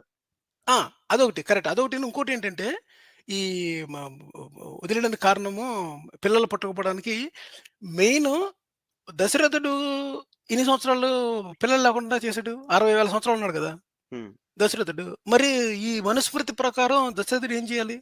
ముందే వదిలేయాలి, ఎందుకంటే పిల్లలు పుట్టట్లేదు కదా. పిల్లలు పుట్టకపోవడానికి కారణము భర్తది ఉండదు, భార్యదే. ఏం చెప్పాడు? పిల్లలు పుట్టకపోతే భార్యని 11 సంవత్సరాలు చూసి వదిలేసింది, క్లియర్గా రాసింది దాంట్లోని. అంటే దాని అర్థం ఏంటి? ఇద్దరు అప్పుడు ఇంకొకరిని ఇప్పుడు అలాగే దశరథుడు 380 మందిని చేస్తున్నాడు పెళ్లి. ఓకే, ముగ్గురిని పెళ్లి చేస్తున్నాడు. మెయిన్ ఏది మన క్వీన్ స్టేటస్ కలిగిన వాళ్ళని. ముగ్గురికి పిల్లలు పుట్టట్లేదు. ఒకడికి ముగ్గురు పెళ్లి చేసుకున్నా పిల్లలు పుట్టట్లేదు అంటే లోపం ముగ్గురు భార్యలో ఉందా, ఆ ఒక్కళ్ళలో ఉందా? ప్రాబిలిటీ చూసుకుంటే ఎవరు అలాగే 380 మందిని చేస్తున్నారు. అంతమందిని కూడా చేసుకోకర్లేదండి, ఇద్దరిని చేసుకుని పుట్టకపోతే వీడికే ప్రాబ్లం ఉందని అనుకోవాలి, ఏమి తెలియకపోయినా. Chances just multiply. Chance multiply. అది ఒక ఏనండి, మీరు చెప్పింది కరెక్ట్ చేశారు. చుట్ట కాల్చుకొని మన రచ్చబండ మీద కూర్చొని పల్లెటూరులో మాట్లాడుకునే బ్యాచ్ ఏదేందో వాళ్ళు వచ్చి ఇప్పుడు యూట్యూబ్ లో మాట్లాడుతున్నారు, అంతే తేడా. రాజుతోటి ఆ డిస్టెన్స్ ని మెయింటైన్ చేయమన్నారు. మనకు సుభాషితం కూడా ఉంది. ఒక్క నిమిషం కరణ్ గారు, మనకు సుభాషితం కూడా ఉంది. దూరతో రమ్య పర్వత, కొండలు దూరంగా చూస్తేనే అందంగా ఉంటాయి. దూరతో రమ్య బంధుత్వాలు దూరముగా ఉండి అలా ఎస్ఎంఎస్లు వాట్సాప్లు చేసుకుంటే బాగానే ఉంటుంది. 3 రోజులు వాళ్ళ ఇంట్లో ఉన్నామంటే గొడవలు అవుతాయి. అందుకు రాజు దగ్గర ఉన్నటువంటి అన్నము అంటే వెళ్ళి తినేమని కాదు, అంత పరిచయం పెంచుకోకుండా. ఎందుకు? అది మరణాంతకము. రాజుకి తెక్కబుట్టిందంటే తల తీస్తాడు, కాబట్టి దూరముగా ఉండు. అదండి, ఇక్కడ రాజు యొక్క అన్నం తేజస్సు నడుస్తుంది క్లియర్ గా ఉంటే, రాజు ఇంట్లో అన్నం తింటే రాజుకి తిక్కపడితే తలది ఏం చేస్తాడు, అందుకే తినద్దని ఉందంట. ఇదండి ఈ చుట్ట కాల్చుకునే. రాజు ఇంట్లో తినమన్నారు, వైద్యుడి ఇంట్లో తినద్దన్నారు. ఇప్పుడు ఇప్పుడు ఈ బ్యాచ్ లో మన డాబా రాజు గారు కూడా ఉన్నారు కదా. ఫస్ట్ అదే పెట్టారు. ఇప్పుడు కోవిడ్ టైంలో ఈ ఏంటిది, ఈ వైద్యుని అన్నం చీవుతో సమానం అన్నదాన్ని చాలా మంది చాలా గేటెడ్ కమ్యూనిటీస్ పాటించాయి, చాలా అపార్ట్మెంట్లు కూడా. కోవిడ్ టైంలో చాలా మంది doctors they are like overworked కదా. అవును. వాళ్ళు ఆల్మోస్ట్ 14 గంటలు 15 గంటలు డ్యూటీలు చేసి వచ్చేవాళ్ళు డాక్టర్స్, నర్సెస్ కూడా నర్సెస్ నర్సులు, డాక్టర్లు, వీళ్ళంతా ఫ్రంట్ లైన్ వర్కర్స్ వీళ్ళందరూ కదా. వాళ్ళ కోసం అని చెప్పని చప్పట్లు కొట్టమంటే మన వాళ్ళు కంచాలు గరిట్లు బాదారు అని మన వాళ్ళు, అంటే మన వాళ్ళ మెదడు వ్యాప అంత గొప్పగా ఉంటుంది మన సొసైటీలో. అది ఒకటైతే. రెండో ఏం చేశారంటే చాలా మంది డాక్టర్లు ఉన్న అపార్ట్మెంట్లోను గేటెడ్ కమ్యూనిటీల్లోను డాక్టర్లు కొన్ని అపార్ట్మెంట్స్ లో అయితే వాళ్ళు రెంట్కుంటుంటే కనుక వాళ్ళని ఖాళీ చేయించమని చెప్పని ఓనర్స్ మీద ప్రెషర్ తీసుకొచ్చారు. ఎందుకంటే ఈ డాక్టర్స్ హాస్పిటల్స్కి వెళ్ళి వస్తారు కదా, అందుకని వీళ్ళు కోవిడ్ ని స్ప్రెడ్ చేస్తున్నారని. అంటే వైద్యుని అన్నం చీముతో సమానం అన్నదానికి ప్రాక్టికల్ అప్లికేషన్ యాక్చువల్గా కోవిడ్ టైంలో జరిగింది. కరెక్ట్. వైద్యుని దగ్గరికి కూడా వెళ్ళకూడదని చెప్పని, అండ్ వైద్యుని పంపించేశారు అక్కడి నుంచి. కొన్ని కేసెస్ లో రెంట్కుంటున్న డాక్టర్స్ అపార్ట్మెంట్స్ లో వాళ్ళని ఖాళీ చేయించేశారు ఓనర్స్ మీద ప్రెషర్ పెట్టి. సో అంటే ఏంటంటే ఇవన్నీ అసలు ఇదంతా ఒక తలక మాసిన టాక్ అన్నమాట. ఇట్లాంటి ఐడియాస్ ని అది అరువు తెచ్చుకుని, ఇది అరువు తెచ్చుకుని, ఇంకొకటి ఏదో అరువు తెచ్చుకుని, ఇప్పుడు సుభాష్ తాన్లాక్ వచ్చి ఏదో ఒకటి చేసి ఏదో పెద్ద డిఫెన్స్ లాయర్ లాగా ఏదో కేసు వద్ద బిల్డ్ చేద్దామన్న తాపత్రయం ఏదైతే కనబడుతుంది వీళ్ళ దగ్గర, ఇదంతా ఏంటంటే ఇదొక అధ్వాన్నమైన పని ఇది చేయడం అనేది. అంటే ప్రపంచంలో ఏం జరుగుతుందో కనిపించకుండా, అసలు కాంటెక్స్ట్ లేకుండా, సోషియలాజికల్ కాంటెక్స్ట్ లేకుండా మాట్లాడడం అనమాట. ఎగ్జాక్ట్లీ ఇందాక మనం అనుకున్నట్టు ఇదేంటో చుట్ట కాల్చుకుంటూ రచ్చబండ మీద కూర్చుని లోకాభిరామణ మాట్లాడతారు. రష్యా వాడు ఇలా చేశాడు, చైనా వాడు ఇలా చేశాడని. ఇది ఆ టైప్ టాక్, యూస్లెస్ టాక్ అనమాట ఇదంతా టోటల్ గా. కరెక్ట్. అందుకు అక్కడ మాట అప్పుడు రాజు దగ్గర అన్నము తింటే తేజస్సు అని ఎందుకు అని అక్కడ స్పెసిఫిక్ గా చెప్పారు అంటే అది రజోగుణముతో ఉన్నటువంటి ఆహారము కాబట్టి తనకి ఎక్కడ చూసారా, రాజు పెట్టే అన్నం రజోగుణం ఉంటే తేజస్సు పోతుంది అంట. ఇప్పుడు ఇంతకీ తిరిగి తేజస్సు పోతుంది కదా. వాడు రాజు చికెన్ బిర్యానీ పెట్టినా, మటన్ బిర్యానీ పెట్టినా అది రజోగుణంతో తిన్న ఫుడ్ తేజస్సు పోతుంది అంటే, ఇప్పుడు రాజు వెజిటేరియన్ పెట్టించలేడా? రాజు దగ్గర వెజిటేరియన్ కూడా ఉంటుంది కదా. రాజు కావాలంటే ఇస్కాన్ టైప్ ఫుడ్ పెట్టించగలుగుతాడు కదా. పెట్టించగలుగుతాడు. అదే లేని గర్వము కూడా వచ్చేవి ఉంటాయి. ఎందుకు? రాజు పంచపక్ష ప్రమాణాలు తినే విడిదిలో తింటాడు, బ్రాహ్మణుడికి అవి నిషిద్ధము. ఓకే, ఇది శూద్రుడు ఈ రెండు పెట్టిన తర్వాత నేను ఆఫ్ చేస్తాను, టైం అయింది కనుక నేను కాల్స్ ఇస్తాను. ఇవేనండి చాలా ఇంపార్టెంట్. శూద్రుడి దగ్గరికి వచ్చే లోపలికి ఇప్పుడు తేజస్కి అర్థం చెప్పాడు కదా ఎవరో మన ఈ రవిశంకర. ఇప్పుడు శూద్రుడి కోసం ఏం చెప్పాడు చూడండి. ఇంకా మిగతావంటారా, వాళ్ళు కర్షక జీవులు. వాడు ఆ రోజు పొట్ట కోసం అని చెప్పి కష్టపడి రక్తాన్ని చెమటగా మార్చి వాడింత సంపాదించుకుంటే నువ్వేంటి వాడి దగ్గరికి వెళ్ళి తినడం ఏంటి? వినరా? ఇప్పుడు వీళ్ళందరూ కర్షక జీవులు అంటే శూద్రులు. పాపం వాడు రక్తాన్ని శక్తిగా మార్చి వాడేదో పాపం చేసుకుంటున్నాడు. అటువంటి వాడింట్లో అన్నం ఎందుకు తింటా నువ్వు? ఇప్పుడు ఆడే రేషన్ బియ్యం తెచ్చుకుంటున్నాడు, వాడి దగ్గరికి తింటావు ఏంటి? అంటే ఇక్కడ వీళ్ళ లాజిక్ చూడండి. అంటే శూద్రుల మీద, కంసాల మీద, చెప్పులు కుట్టు వారి మీద, శిల్పకారుల మీద జాలి కొద్దీ వాళ్ళ ఇంటికి వెళ్తే నువ్వు నాశనం అయిపోతావు అని చెప్పారట. వాళ్ళ ఇంటికి వెళ్ళి అన్నం తింటే నువ్వు వర్చస్సు పోతుంటా, కంసాలి యొక్క అన్నం తింటే ఆయుష్ పోతుంటా, చెప్పులు కుట్టువాడిని అన్నం తింటే కీర్తి పోతుందిట. ఇదంతా వాళ్ళ మీద జాలి కొద్దీ చెప్పిందిట, వాళ్ళ మీద ఎంపతి కొద్దీ చెప్పిన మాటట. అంటే ఏమిటి, మీకు ఒకళ్ళంటే ఇష్టం కాబట్టి వాళ్ళని విలన్ల కింద చూపించడం అనమాట ఇదంతా. అసలు తెలుగు సినిమాల్లో కూడా రాయరండి ఈ టైప్ ఆఫ్ క్యారెక్టర్లు. రాజమౌళి కూడా రాయడు ఈ టైప్ క్యారెక్టర్. కరెక్ట్. ఈ ట్విస్ట్ చేస్తారండి కొంతమంది. ఇప్పుడు ఎత్తన నారేస్తూ పూజ ఎంత అంటే స్త్రీల గౌరవించడం తప్పు ఏంటి అని ఇంతకుముందు మీకు పెట్టని చూసారా? దీంట్లో ట్విస్ట్ చేయొచ్చు, తన కులాల కంటే గొప్పవాడు అని. కానీ అందులో ఉంది అర్థం కాదు, నేను చెప్పాను ఇటువంటి. కానీ ఇందులో ట్విస్ట్ చేయడానికి ఏముంది? వైద్యుని అన్నం చీమని కానీ కంసాల ఇంట్లో తింటే ఆయుష్ పోతుంది, కీర్తి పోతుంది అని చెప్తున్న దానికిను ఈ బత్తాయిగాళ్ళు చెప్పేదానికి ఒకసారి వినండి. ఇది విన్న తర్వాత మీకు క్లియర్గా వాళ్ళ యొక్క స్టాండ్, వాళ్ళ యొక్క డిఫెన్స్ చేసే విధానము, అందులో ఒక్కడికి కూడా బేసిక్ కామన్ సెన్స్ అన్నది కానీ దేన్నైనా ఎలా డిఫెండ్ చేసుకోవాలి కానీ, అంటే ఈ లెక్కల్లో మీరు దేన్నైనా డిఫెండ్ చేసుకో.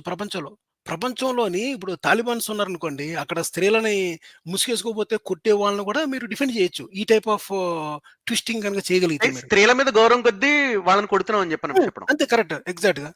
అందుకు తినద్దురా అని చెప్తున్నా తప్ప వాళ్ళని తక్కువ చేస్తూ కాదు. ఇది నా వర్షన్. జయ శ్రీరామ్. అంతేనండి, బాగుందండి.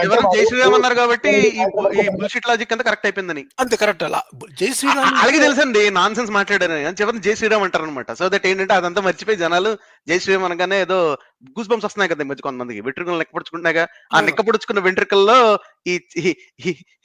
ఈ చిక్కుకున్న లాజిక్ ని పక్కన పెట్టేస్తారని. పోనీ ఎవడో కొద్దిగా మిడిల్ గా ఒక నమ్మకుండా ఇంకా అప్పటికే నమ్మలేదు అనుకోండి, వెంటనే భారత మాతకి చేయి అంటాడు. అది కూడా నమ్మబోతే అది కూడా నమ్మకపోతే అది అది కూడా ఇంకా అర్థం కాకపోతే సంస్కృతం మొదలెడతారు, ఎవరికి అర్థం కాదు.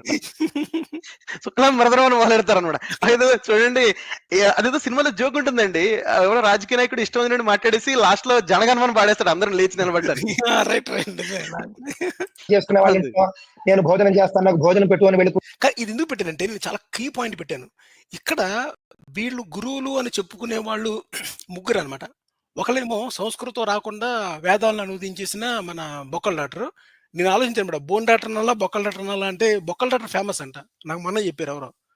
బొక్కల డాక్టర్ ఫేమస్ అండి, బోన్ డాక్టర్ అంటే ఎవరికి తెలియట్లేదంట. ఈ అక్కడ గురువు అండి, వీళ్ళందరికీ గురువు.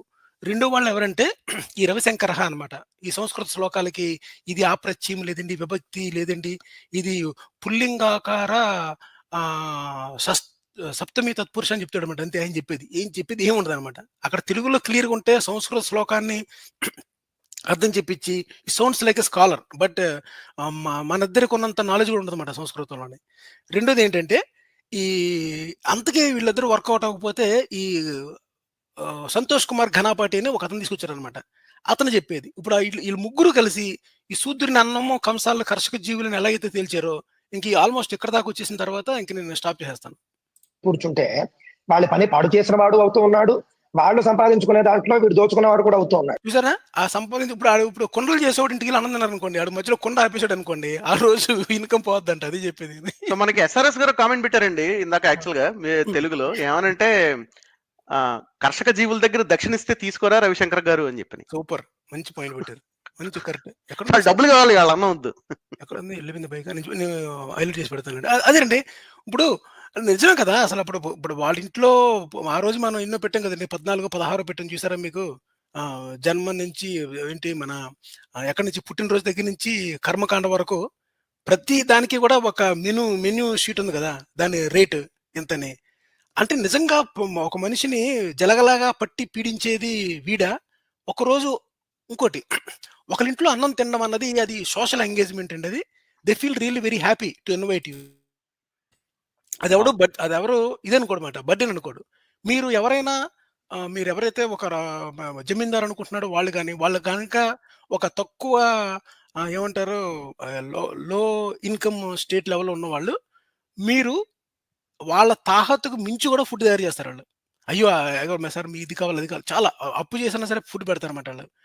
It indicates that A social entanglement and relationship చేస్తారనమాట. ఆడే పాపం కష్టపడి తెచ్చాడు, మధ్యలో కొండ ఆపేస్తాడు, ప్రొడక్టివిటీ దెబ్బతింటది, ఏం చూస్తే వాళ్ళ పని ఆగిపోద్ది, వైడే వాడిని దోచుకున్నవాడు అవుతాడు అనుకున్న ఇతను కూడా దక్షిణ లేనిదే ఏమి యజ్ఞాలు కానీ యాగాలు కానీ చేయడం అనమాట. ఎస్ఆర్ఎస్ గారు గుడ్ పాయింట్ చెప్పారు. ఇప్పుడు ఇది కంటిన్యూ చేశాను. నీ ఇంట్లో నువ్వు భోజనం చేయరా నాయన, కష్టపడి పని చేసే వాళ్ళ దగ్గరికి వెళ్ళి నువ్వు తింటానంటావేంటి అని కూడా అక్కడ ఉద్దేశం అండి. కానీ చివరిగా నేను ఒక మాట చెప్పి ఇంకా నేను ముగిస్తానండి. మహాభారతంలో మనం చూస్తే కనుక రాజసూయ యాగం చేసినప్పుడు ఆయన ధర్మరాజు, అదేవిధంగా తరువాత అశ్వమేధ యాగాలు మొదలైనవి చేసినప్పుడు కూడా ఏమండి వేలాది మంది వేద విద్వాంసులకు ద్రౌపది స్వయంగా దగ్గరుండి వడ్డించినట్లుగా మనకు భారతంలో కనిపిస్తోందండి స్పష్టంగా. మరి ధర్మరాజు ద్రౌపది వాళ్ళంతా కూడా క్షత్రియులు కదా, క్షత్రియులు ఉంటే వాళ్ళు భోజనం చేశారా చేయలేదా పండితులు? అంటే ఇక్కడ కాంటెక్స్ట్ ని మనం గుర్తుంచుకోవాలండి. అంటే ఎప్పుడూ తినద్దు, అసలు తినకూడదు అని కాదు.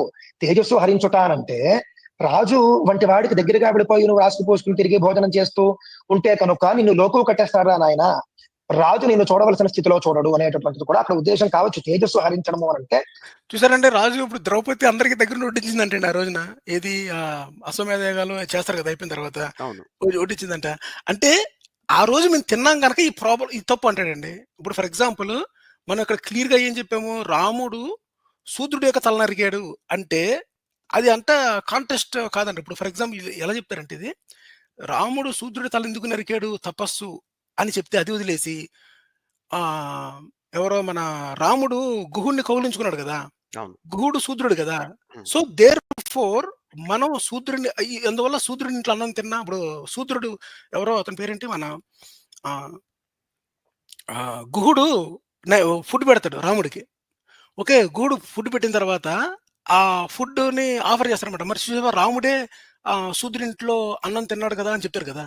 ఈయన చెప్పే పాయింట్ అదనమాట, ఆ రోజు బ్రాహ్మణ్ ఇంట్లో తిన్నారు కదా అని. కానీ శబరి దగ్గర ఆతిథ్యం స్వీకరిస్తాడు కదా రామలక్ష్మణులు, అంటే నిజంగా శూద్రుడి అన్నం తినకపోతే రాముడు ఎందుకు చేస్తాడు అని చెప్పి ఆ పాయింట్ని అక్కడ చేసేస్తున్నారు. కానీ ఇది ఎలా ఉందంటే తాగుబోతు వాడికి జ్వరం వస్తే పారాసెటమాల్ వేసుకుంటాడు కాబట్టి వాడికి హెల్త్ మీద మంచి నాలెడ్జ్ ఉందని చెప్పినట్టు. చెప్పినట్టు మొన్న ఎవరో మన మోడీ గారు పారిశుద్ధ్య కార్యకర్త కార్మికుల కాలు కడిగారు, గుర్తుందా మీకు అప్పుడు? అవును.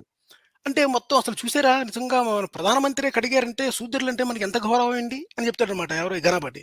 ఈ టైప్ ఆఫ్ డిఫెన్స్ టోకెనిజం అని వీళ్ళు యాక్చువల్ థింగ్ కింద కన్ఫ్యూజ్ అవడం ఇది చేస్తున్నారు. ఇప్పుడు నేను అది కూడా చూపిస్తా, రాముడు ఎందుకు ముట్టడో కూడా చూపిస్తాను నేను. ఓకే, మనకి టైం సరిపోవట్లేదు కానీ ఈ పాయింట్ కంప్లీట్ అయిపోయింది క్లోజ్ ది. అక్కడ అంటే ఒక విద్వాంసుడికి ఇవ్వవలసినటువంటి ఒక వెయిట్, ఆ వెయిట్ తగ్గుతుంది అనే ఉద్దేశం కూడా అక్కడ మనకు కనిపిస్తుంది. కొద్దిగా ఫార్వర్డ్ చేస్తాను ఫాస్ట్ గా.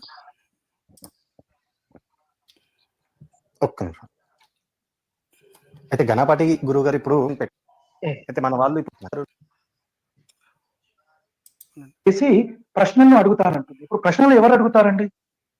కనీసంగా సనాతన గ్రంథాలు, వేదాలు, ఉపనిషత్తులు ఇవన్నీ చదివిన వాళ్ళు. ఓకే, పని ఇది కూడా చూపించేస్తానండి. ఇది కూడా ఎప్పటి నుంచో పెట్టిన స్లైడ్ క్యారీ ఫార్వర్డ్ అవుతుంది. మన ఈ బొక్కలటర్ ఏం చెప్తారు అడుగుతారు కదా, చేస్తుందండి. ఇక్కడ చేసి ప్రశ్నలను అడుగుతాను, ఆ ప్రశ్నలకు తగిన సమాధానం చెప్పినట్లయితే మనలో ఇది చూసిన తర్వాత కూడా స్త్రీలని అణిచారు అని, స్త్రీలను అణిచారు అనే పాయింట్ ని మన బొక్కలటర్ కవర్ చేస్తున్నారు అనమాట.